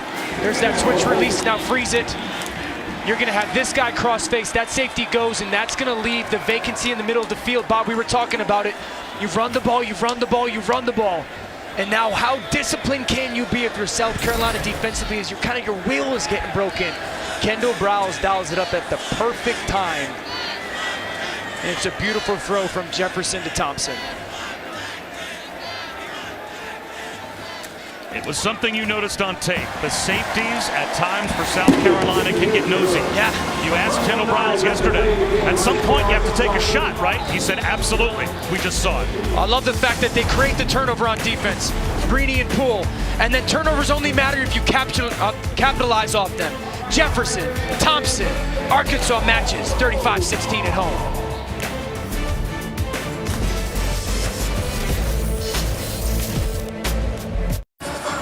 KJ Jefferson with the deep shot to Warren Thompson. The Florida State transfer hauls in the touchdown. And KJ Jefferson again, dual threat, doing what he does. Through the air, on the ground, a touchdown either way after a 4-touchdown opening day win last week against Cincinnati. And now a commanding 35-16 lead. Xavier Legette's going to run it out from 5 yards deep. And it's forced out of bounds just shy of the 30-yard line as we take a look at this week's college football rankings. Brought to you by Goodyear. And Alabama in trouble, down by 6 at Texas. So number 1 on the ropes. Notre Dame and Marshall just underway, and Ohio State has finally pulled away from Arkansas State.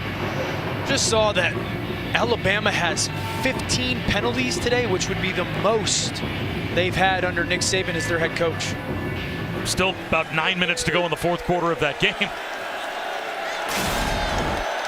So now Spencer Rattler needs yards and chunks as time is a big factor, down 35-16. Out of the pocket. And he'll just throw it to the sideline. Juju McDowell, the intended receiver. Once again, pressure came from Drew Sanders and others on Rattler. I don't love the plan in that situation for South Carolina offensively. Just when they get into the empty set, no one in the backfield, 5 people protecting, they've either gotten soft zone from Arkansas or all-out pressure. It was obvious all-out pressure. In those moments, you got to take your shot downfield one-on-one.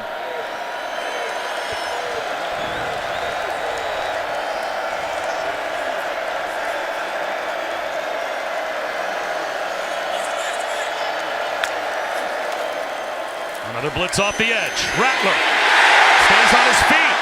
He'll just chuck this one to the far sideline. And will they say Juice Wells was in the area as Latavius Brini couldn't get Rattler down? Watch Rattler here. This is a good block by the back. Climb the pocket. Nice job by Brini under pressure. But this is a little bit what we saw last week with Spencer, kind of leaving those pockets. I just want you to climb, get inside those blocks, and allow the route concept to develop downfield. And they did give Rattler the benefit of the doubt that Juice Wells was at least in the area. So no intentional grounding. 3rd down and 10.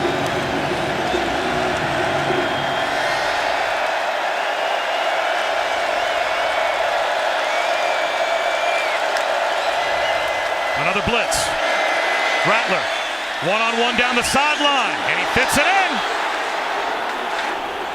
Juice Wells with another big catch to keep South Carolina alive. But that's that one-on-one. When you get those pressure situations, it's just like first down. Wells up top, a little bit of stutter go. He's one-on-one with him and Hudson Clark. That back shoulder, I love the pace of the football from Rattler, and another big 3rd down conversion.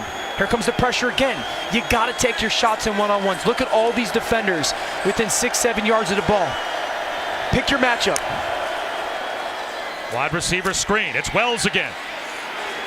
And he gets out of bounds.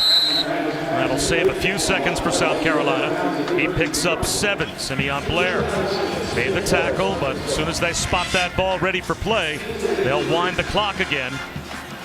So South Carolina needs to have plays called and be ready.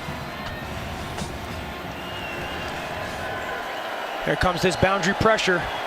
This guy's going to come down. That safety's going to go over. That back's got to make sure either send your offensive line or the back's got to cross and pick up pressure. That's Spencer Rattler sending the offensive line out that way. 4-man rush. Rattler floats one down the right side into the end zone. Incomplete. Flag out. Jaheim Bell ran a go route, and it looks like he has drawn pass interference. Kareed Johnson was in coverage.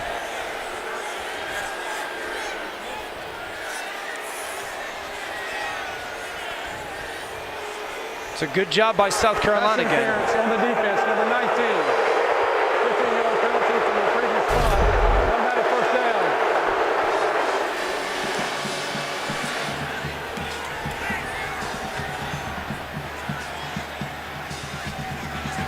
That's a tough one, I think. I don't. That's a tough PI call because I don't necessarily see much contact between him and that defensive back.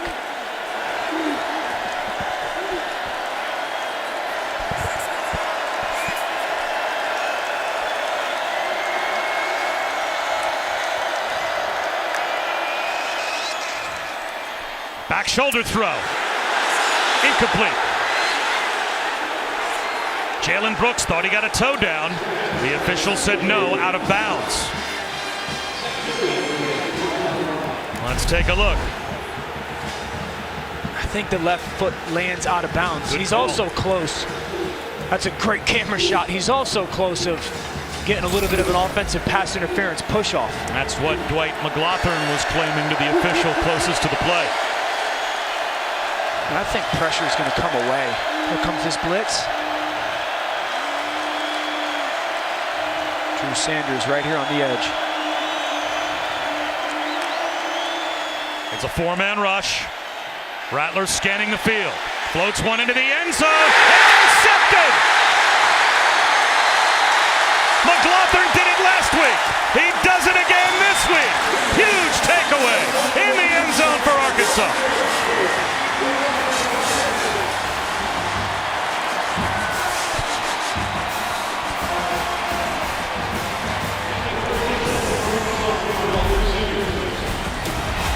The LSU transfer. Interceptions in his first 2 Arkansas games. ESPN College Football is presented by Marathon. Get the most out of your drive. A 9-win season for Arkansas last year, capped with the Outback Bowl on New Year's Day over Penn State. Let's go back to the interception late here for Spencer Rattler. Yeah. All right, freeze it right now. You're going to see this. This receiver is going to inside release and bend. There's no reason for him to bail protection. Now watch that safety go. Rip that ball right now into that seam. The protection is totally fine. Talked about it a couple plays before, not trusting it. And I know it's hard. I know it is. But those are those moments where you want to see him put his back foot in the ground, safety left and went the other way. I want you to drive that ball 35 yards on a line and get that touchdown, but not trusting the protection leads to the interception. And now the ground game goes back to work with A.J. Green. And he won't go down. Look at the push. 8 yards on first down. Let's head back to Matt Barry. Guys, we got some entertainment in Austin, pretty much down the entire second half. Bryce Young to Jahmyr Gibbs out of the backfield after the scramble and throw across the body. Just like that, Alabama grabs a 1-point lead. Oh, this is a 3-score lead here for Arkansas. And now, Dalton Wagner should get his wish and the rest of that offensive line. The love-hate relationship he's had with playing up-tempo. Now there's no reason to play up-tempo. As if you're Arkansas, you want to bleed as much clock as you possibly can. And they'll pick up the first down here with Green. Tomorrow night, the critically acclaimed series True South returns. 5th season opener for John T. Edge. He will travel to a Marble Yard, Tompkinsville, Kentucky to meet the locals, eat good food, while talking about Southern beliefs and identities. True South, tomorrow night at 8 Eastern, 7 Central on the SEC Network, as well as the ESPN app. I thought we had some good food last night here. I would say for the dining portion of that show, I wouldn't mind being a guest. I like you think they'd hold the fact that I'm from Jersey against me on True South? They certainly would that I'm from Connecticut. The sausage we had last night, we saw it on the tailgate. The sausage is that what Arkansas is known for? So good. Barbecue and sausage? Dominion. He picks up a couple of yards, and a guy that also enjoys good food. He told us as much. Here's Sam Pittman. Yeah, his team's identity runs through him. It's who he is. They play with a chip on their shoulder, and they did that the last 2 years. The problem is, with as good as they are this year and coming off a 9-win season, they're going to be favored in a lot of these games. So how do you play with a chip on your shoulder when you're the favorites? And he said, well, 1, if you're not number 1, you're always the underdog. 2, I'll find a way, which then led, well, what did you tell your team this week? He said, it's not, I don't have to tell them. Maybe it's something I showed them. And he wouldn't let up what the billboard material was until after the game. Dominion reverses field. Nice cutback. The vision to get within 4 yards of another Arkansas first down. Zach Pickens brought him down. So now a must third down stop for South Carolina. It was fun to hear Sam Pittman kind of say, like, you know, I like when I look at the bottom of ESPN or the ticker tape that when I see that small number next to Arkansas, and he was like, I want it to get smaller and smaller. So I think he's really content or at peace with where the program is right now. Not complacent, but he knows he's doing a really good job of building this place. 3rd down and 4. Play clock winding down. Dominion gets another chance, and he's got nowhere to go. Eventually brought down by Jordan Birch.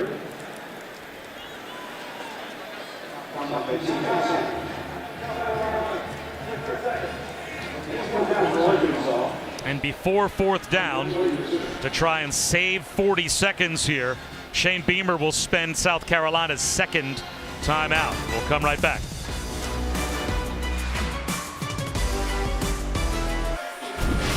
Here's what you have to guard against if you're Arkansas.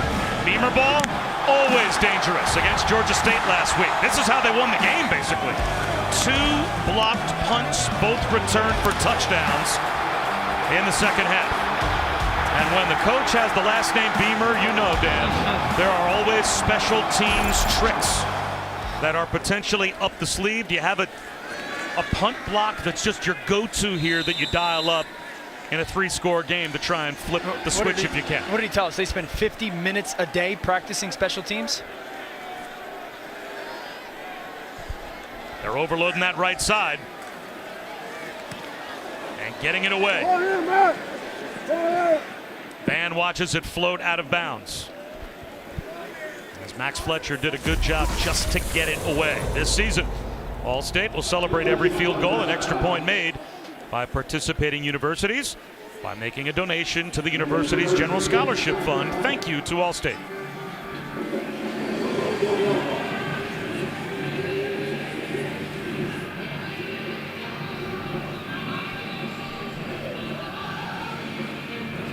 Now you're automatically in 2-minute offense tempo if you're South Carolina. Down 19 points, 7:39 to go, only one timeout left. You've got to play at a warp speed and put yourself in that 2-minute urgency.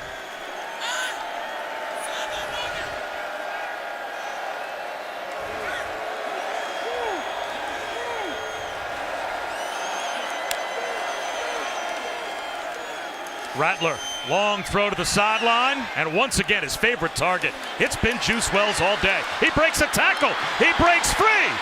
What a day it has been for Wells, down to the 10-yard line. They'll say he stepped out at the 12, it looks like. 64 yards.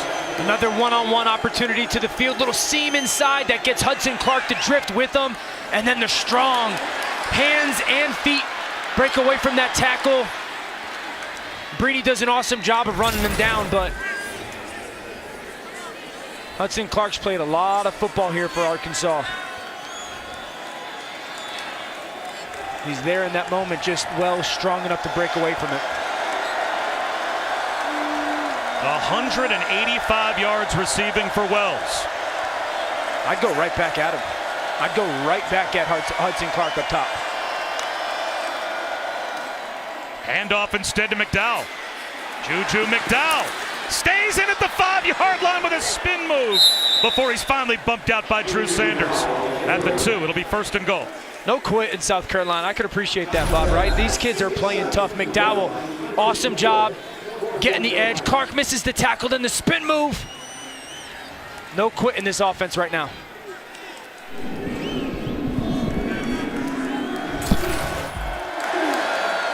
McDowell again, up the middle.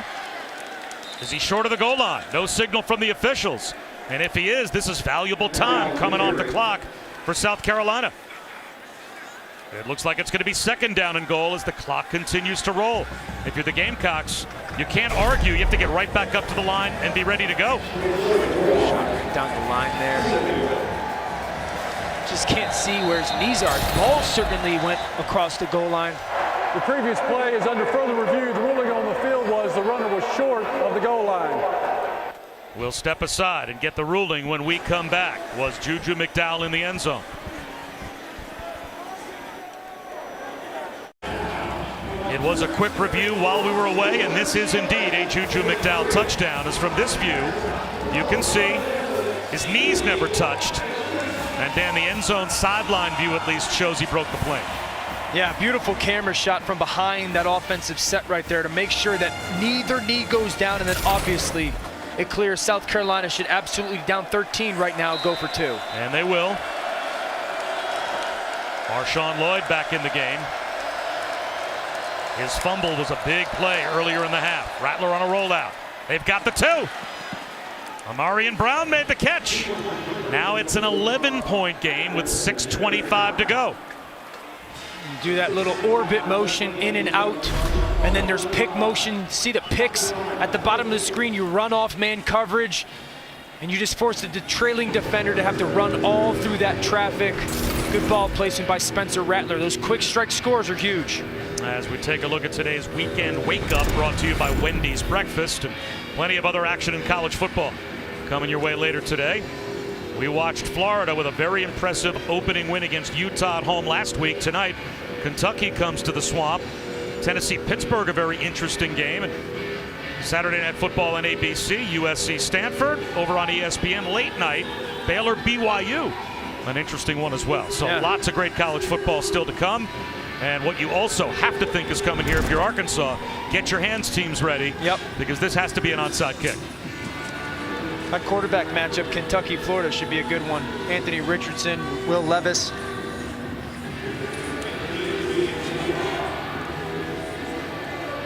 You could see who's there for Arkansas. Rocket Sanders, Hazelwood back deep.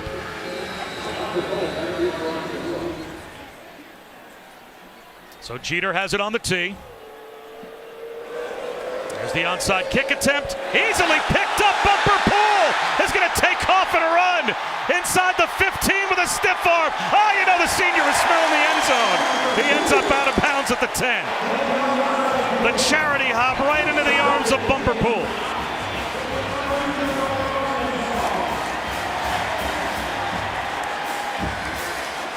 You don't normally get that fun like that if you're a Mike linebacker. Remember right? talking to him yesterday? He's played so long here, and I was like, you're still having fun. You still find joy, and he's the only one we're playing well. Look at the ball, just bounce right to him. Good awareness. Credit him, man. Like, oftentimes those guys are told, let the ball go by you. It bounces right to him. A little stiff arm. And a lot of times a defensive player might struggle with that hop. It might bounce right off their chest. He's an athlete, Bobby. He made that look easy. I asked him yesterday, I thought he grew up playing baseball. He grew up playing baseball, right? He said, nah, man, I'm a golfer. And I thought to myself, 6'3", 235 pounds, an SEC linebacker, and you're like, no, I'm a golfer. He probably just bunts it about 200 down the middle, right? He could play, too. He said he's a 9. So 1st and goal for Arkansas, only moments after South Carolina made it an 11-point game. Jefferson to the pylon, reaches the ball out. Is he short? Just. Looks like he got to the 1-yard line.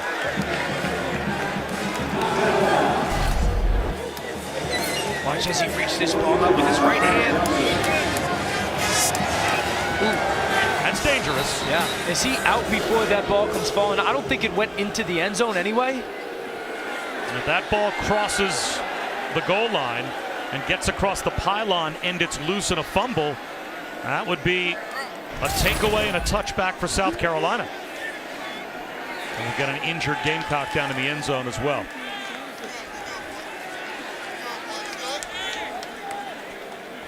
Brad Johnson. Let me see this. I mean, this is a moment where you tell Cage, there's no need on 1st down for us to reach this ball out here. Right. But he's a competitor. See, I don't think that ball goes into the end zone either way, and I honestly believe before the ball's moving, that left foot is down.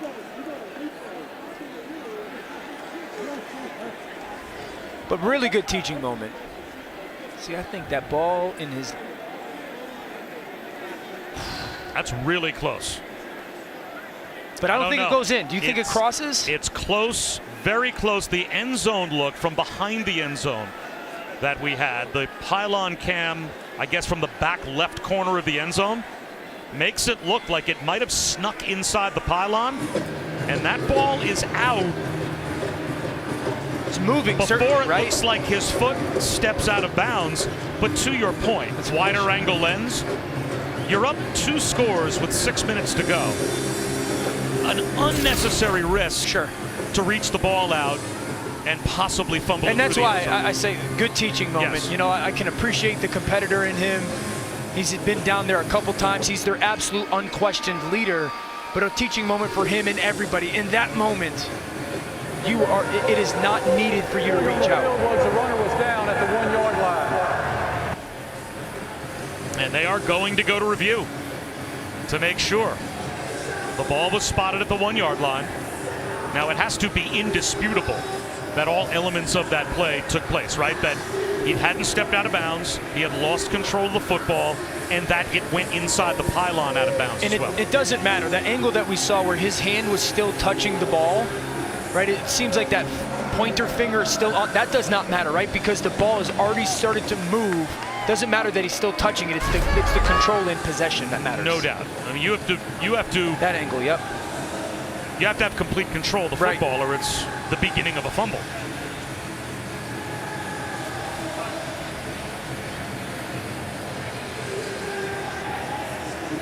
Is that ball coming loose?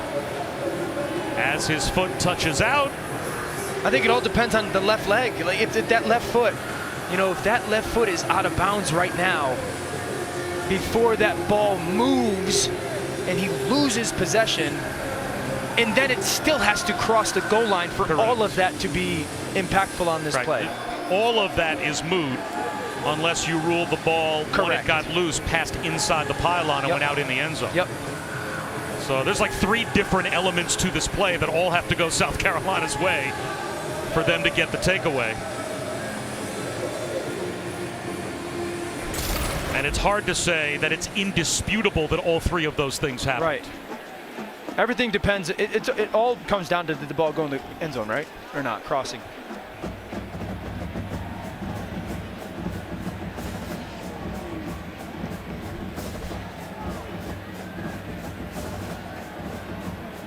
It's a huge call, though. I mean, because we have seen multiple big plays opportunity-wise and then some recently that have been made by this South Carolina offense as well. So this is a huge call.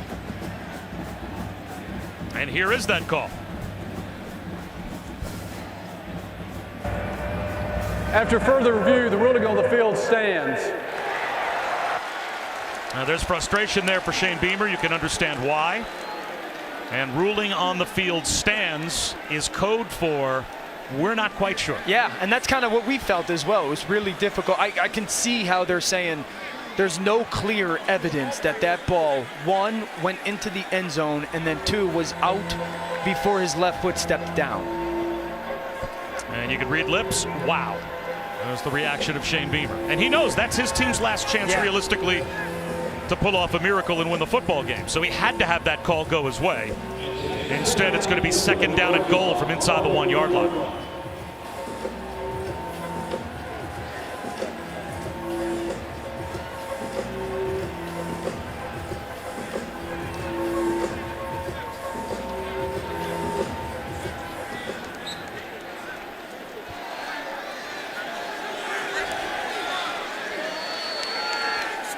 So after all of that, Malik Hornsby lines up as the deep back.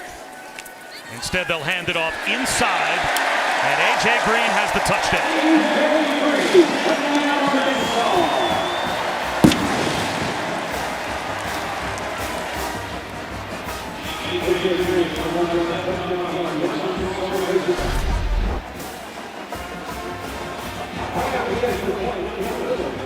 There's that eye candy that they've utilized so much this afternoon in Arkansas, and then really running in between those two guards, Latham and Limmer, and their center, Stromberg. That is 5 rushing touchdowns on the day for Arkansas by 4 different players. We've got featured ESPN Plus college football games for you tonight. At 6 Eastern, 3 Pacific, West Virginia hosts Kansas in Morgantown, while at 7, Central Arkansas will take on number 22 Ole Miss. Kent State, Oklahoma, also at 7 Eastern. To get ESPN Plus, go to espnplus.com or download the ESPN app.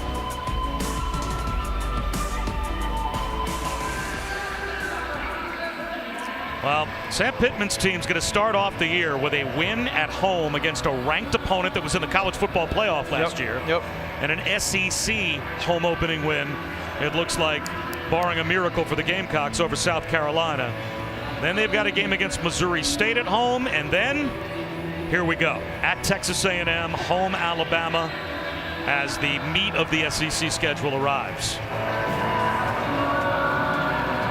But as physical as this team is, no one's going to want to see them. I said it today. I think on both sides of the line of scrimmage, because I was asked who's the 3rd best team in the SEC, us coming off Florida.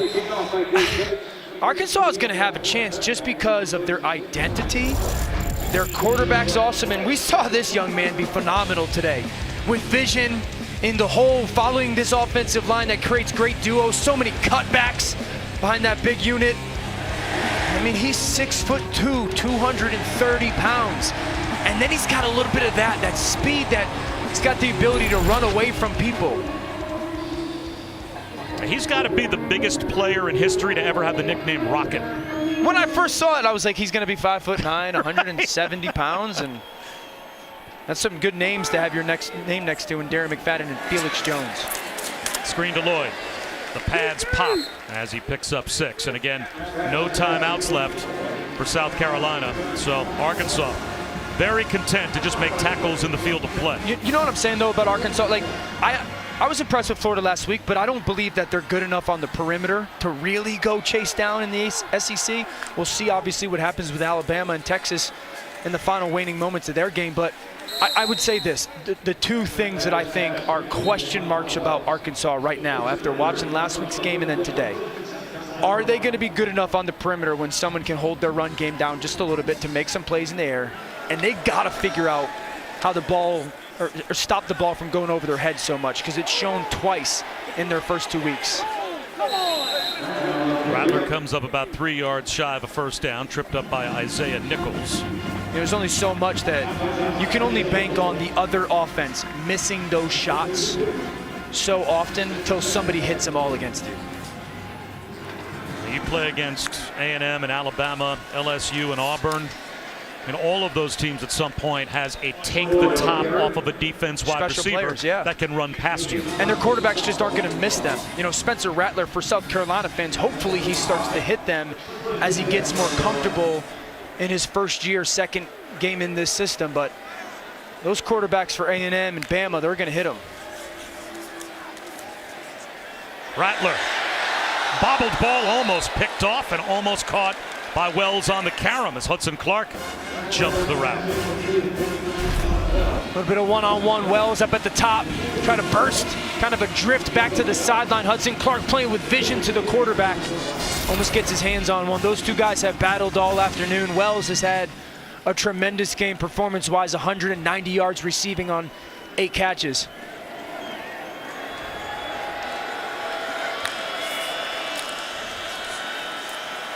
Rattler to McDowell, laid out. Flag down in the offensive backfield as well. Big hit by Chris Paul on Juju McDowell, but we've got a penalty marker throw. I think we're going to get him hands to the face again by Arkansas. Personal foul, hands to the face on the defense. Number 14, 15-yard penalty will be added to the end of the run. Automatic first down. That's the Georgia Tech transfer, Jordan Dominic.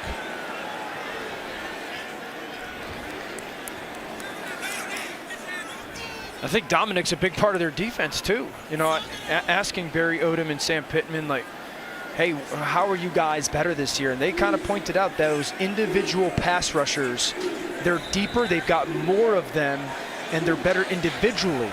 You know, and then you add in a guy like Drew Sanders, who is such a good pressure guy. That's big for their, when it get into the SEC schedule. McDowell wide open. Now South Carolina just beat the blitz.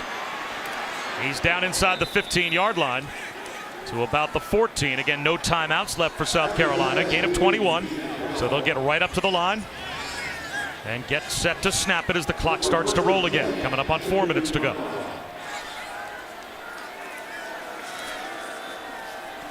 Rattler. Stogner. Stood up before he got to the end zone. Down to the 1.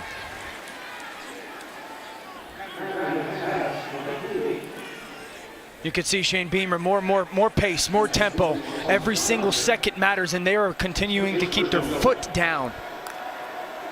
They're going to try and run it with McDowell. Second effort, looking for his second touchdown. Is he short? They say he is. And that will cost them time. Does he get in here? No, he's short. That clock's running, though. The ball inches away from the goal line. Hand off to Jaheim Bell, and he's got the touchdown. So Bell gets in. That took the clock, though, all the way down inside of 3.5 minutes to go. Just a little reverse handout to Bell. Now he's absolutely in. That ball comes out late from Sanders, but good fight by this South Carolina offense. Looks like you've had a good afternoon. Maybe too good. They're going to line up to go for 2 to try and make this a 10-point game. Not sure if you need to go for 2 yet here.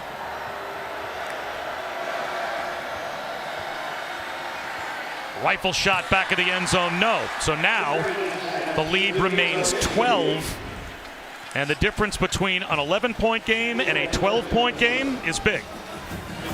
So going for 2 there to try and cut it from 12 to 10 doesn't make nearly as much sense as when they went for 2 after they took it from 19 down earlier. But I guess the only theory is you're down 3 scores with 4 minutes to go in the game. So you go for 2 there, that if you somehow pull off the miracle, instead of just trying to tie the football game late, you have the opportunity to go win it with another 2-point conversion, right?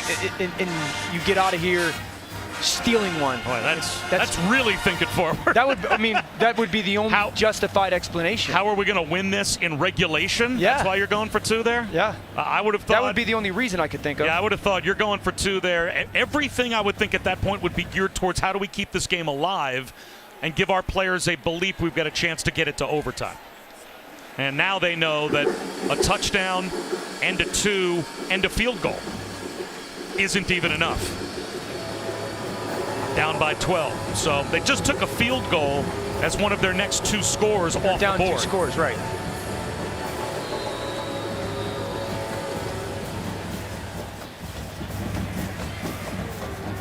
Now they'll line up for another onside kick. Bumper Pool getting greedy again? No, he's not going to take off this time. He's just going to turn turtle and make sure he holds on to it, but smoothly handles another onside kick recovery.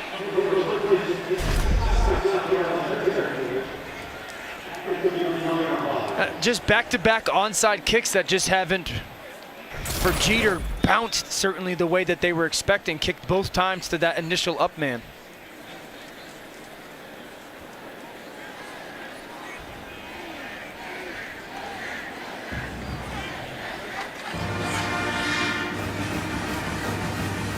Now it's just paramount if you're Arkansas. Stressing, hold on to the football, carry it with 2 hands. South Carolina defensively is going to be punching at the ball, holding up guys to see if they can force that turnover. So really focusing on handoff and ball security.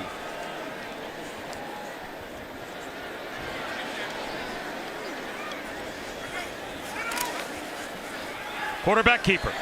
Jefferson lays down just to make sure the clock will roll. You can see Shane Beamer right there. Get that ball out, get that ball out. Smart by KJ Jefferson going down to the ground. But you are going to get moments where these defenders for South Carolina are going to try to hold up the ball carrier and punch as they're going down. And maybe that teachable moment of reaching the ball out at the end of the last drive already being learned by Jefferson. Sure. The only thing here where you can really hurt yourself is to cough the ball up. Dubinion brought down after a gain of a couple. So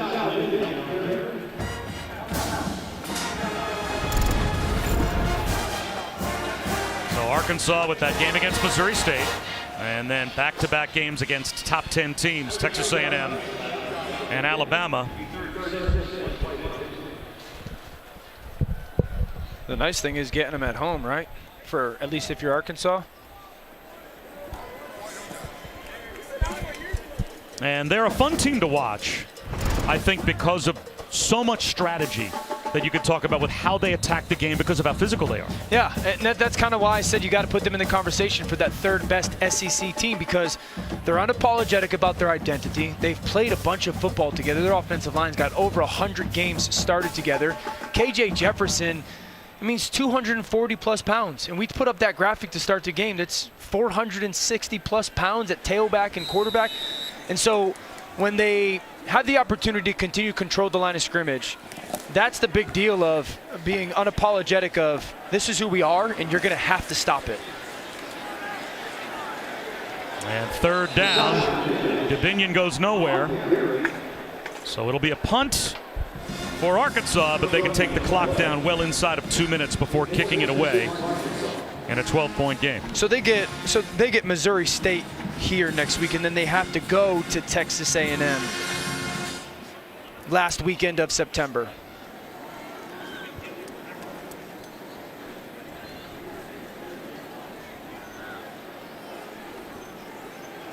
Now the offense staying on the field for Arkansas. I would think just a pooch punt here, unless it's just a hard count. Take the clock all the way down in a delay of game. Yep. And there is the delay of game, or a timeout, called by Arkansas. So here's what South Carolina still has on the horizon. And talk about it not getting any easier for Shane Beamer's team. After a road test here, back at home to take on Georgia on September 17th. This has been a physical game, too. I mean, this has been a very, I guess every game in this conference is. It's a good football team, though. You know, their offensive line played better today than it did last week. Their defense, you know, it's a tough matchup to just match the physicality that we've talked about with Arkansas, but their defense has done a pretty good job, at least not giving up much in the pass game. They weren't threatened much. It's just a tough matchup.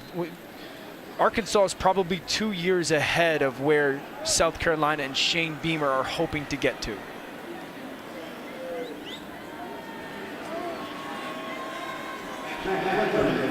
So again, the freshman Max Fletcher. And his only job here is just kick the ball past the line of scrimmage. If you do that, you got it done. Although it doesn't look like they're coming after him. They're going to make it easy for him. And he'll send a wobbly kick down to Van. Fair catch at the 10-yard line. So South Carolina down by 12 with 1:39 to go in the fourth quarter. And we flash back all the way to November of 2011, the last time that Arkansas got a win against South Carolina. Arkansas led by 2, finished off South Carolina with a pair of touchdowns, 44-28.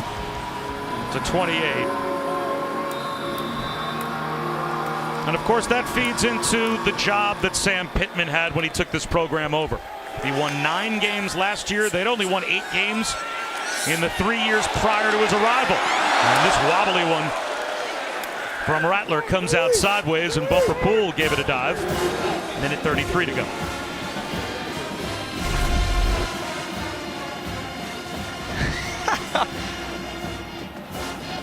Stay in the air ball, stay in the air ball. I like to see that player still having fun playing college football, man. He had even wavered coming back. Does he go? Does he stay? Does he go? It's going to be a safety. Foul occurred in the end zone, results in a safety. Did that ball just slip out of Rattler's hands? Yeah, they're going to call that intentional grounding, and because he was in the end zone when he grounded the ball, it becomes a safety. See, I thought that ball got tipped, Bob, and that's why it fluttered in the air.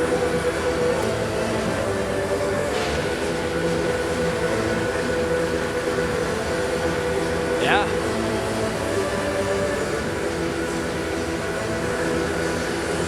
It slipped off his hand, but it didn't get tipped. Now, where you could give him the benefit of the doubt is you could call Marshawn Lloyd in the area, right, and he's trying to throw it over his head and throw it out of bounds.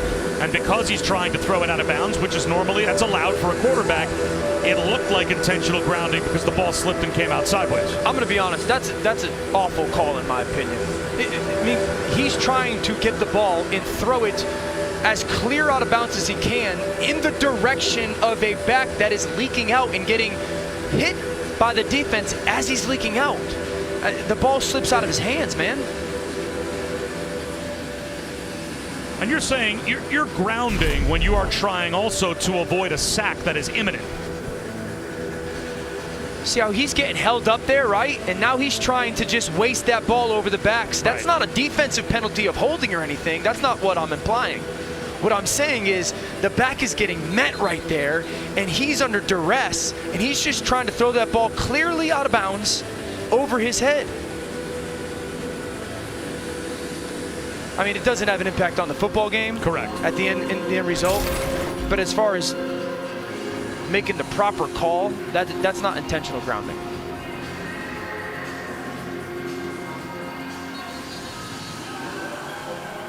Well, the explanation certainly didn't satisfy Shane Beamer, but safety was called. It is a judgment call. It's not something that can be reviewed. And so now his team will be forced to kick it from the 20-yard line, and of course they'll try Still down by 2 scores, another onside kick with 1:33 to go.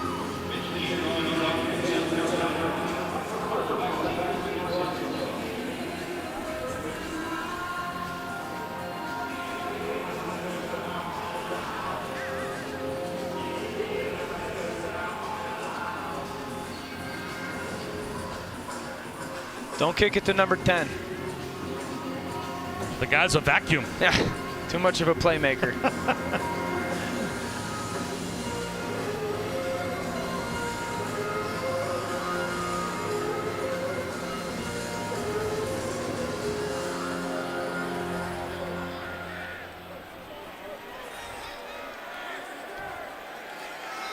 So Mitch Jeter has it on the tee again. One more opportunity for an onside kick. And this one is touched.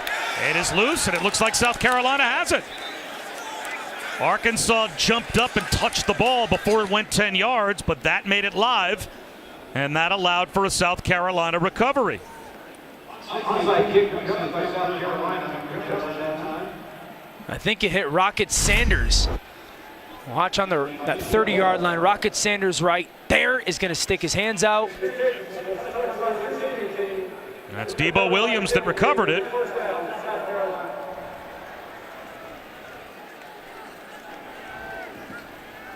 Maybe those 2 points will matter.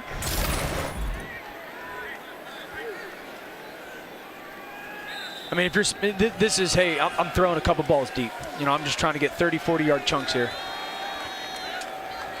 You have to score, give yourself time for another onside kick and score again. So the first of these 2 scores can't take 1 minute and 15 seconds. Right, you have to leave yourself some time on the back end. Arkansas brings a blitz. Rattler. There's a crosser. Bouncing off tacklers is Jalen Brooks. And he picks up a first down, so that stops the clock at least for a moment. Now this is where that extra point comes in a little bit, Bob, because another 20, 30 yards, you would have the opportunity to kick a field goal. You'd still need 2 scores, though.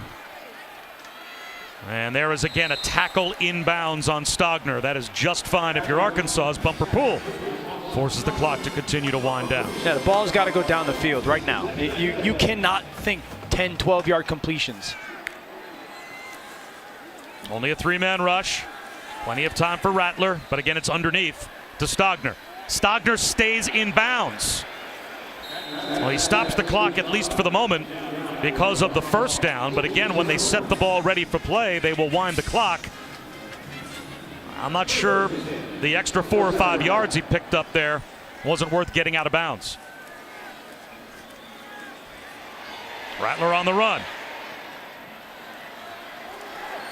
Marshawn Lloyd stepped out at the 43 of the Razorbacks.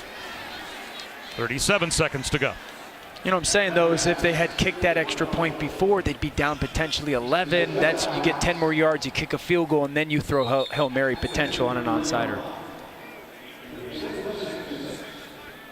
I mean, I would think just Xavier Legette, number 17, is 6'3". He's Hudson Clark one-on-one up top, and just throw a deep ball, see if they can out-jump him.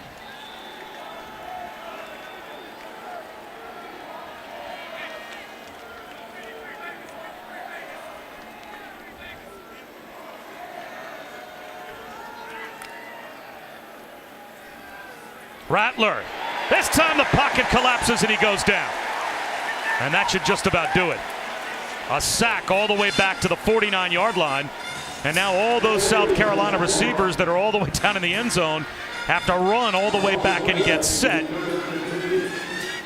And the clock winds down. Chris Paul got the sack.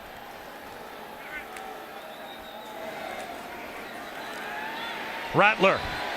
He's going to go down again, and that'll do it.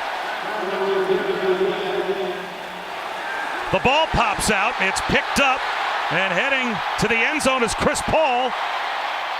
Is that an icing on the cake touchdown for the Razorbacks? Either way, it just affects the final score. 0's on the clock, and Arkansas will win this SEC opener against South Carolina. That ball is definitely out.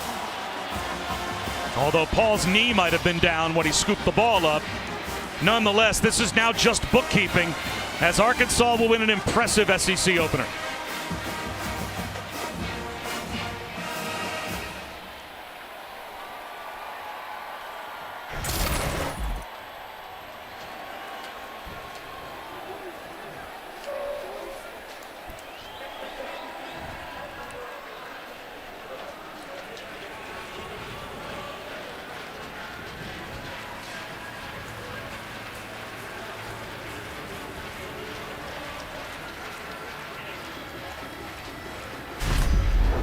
I think you're right, Bob. That right knee right down.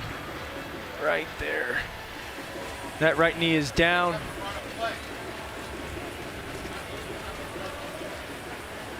Does Arkansas have to run one dead ball play? If there was time on the clock Right. when Paul had his knee down on the recovery, I mean, again, this is now just bookkeeping. But for the officials, I think it's time to make a decision.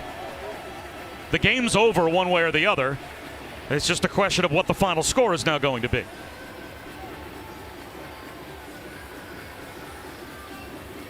And now we're going to have a conversation with Sam Pittman.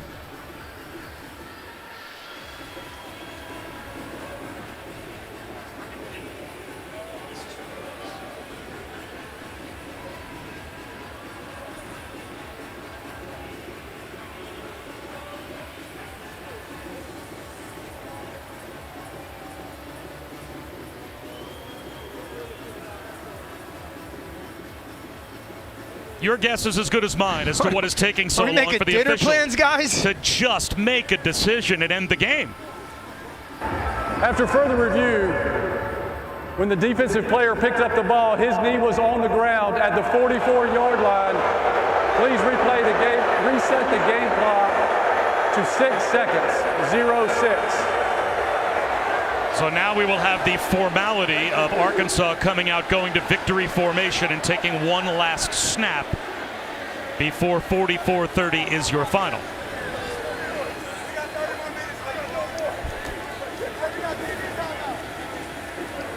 I don't know. I'm super impressed with Arkansas. I just really am. Like I said, those two things get cleaned up. Ability to push the ball to the perimeter, and then they got to keep the ball in front of them better on defense, but they're really good across the line of scrimmage. And they have a very clear identity, right? Yeah. They know exactly who they are, how they want to play. It's a reflection of their head coach. They're not going to try to trick you. No. And listen, South Carolina, I'll give them a ton of credit, man. They came into a good environment. They played really hard, never quit. And now Jefferson makes it official.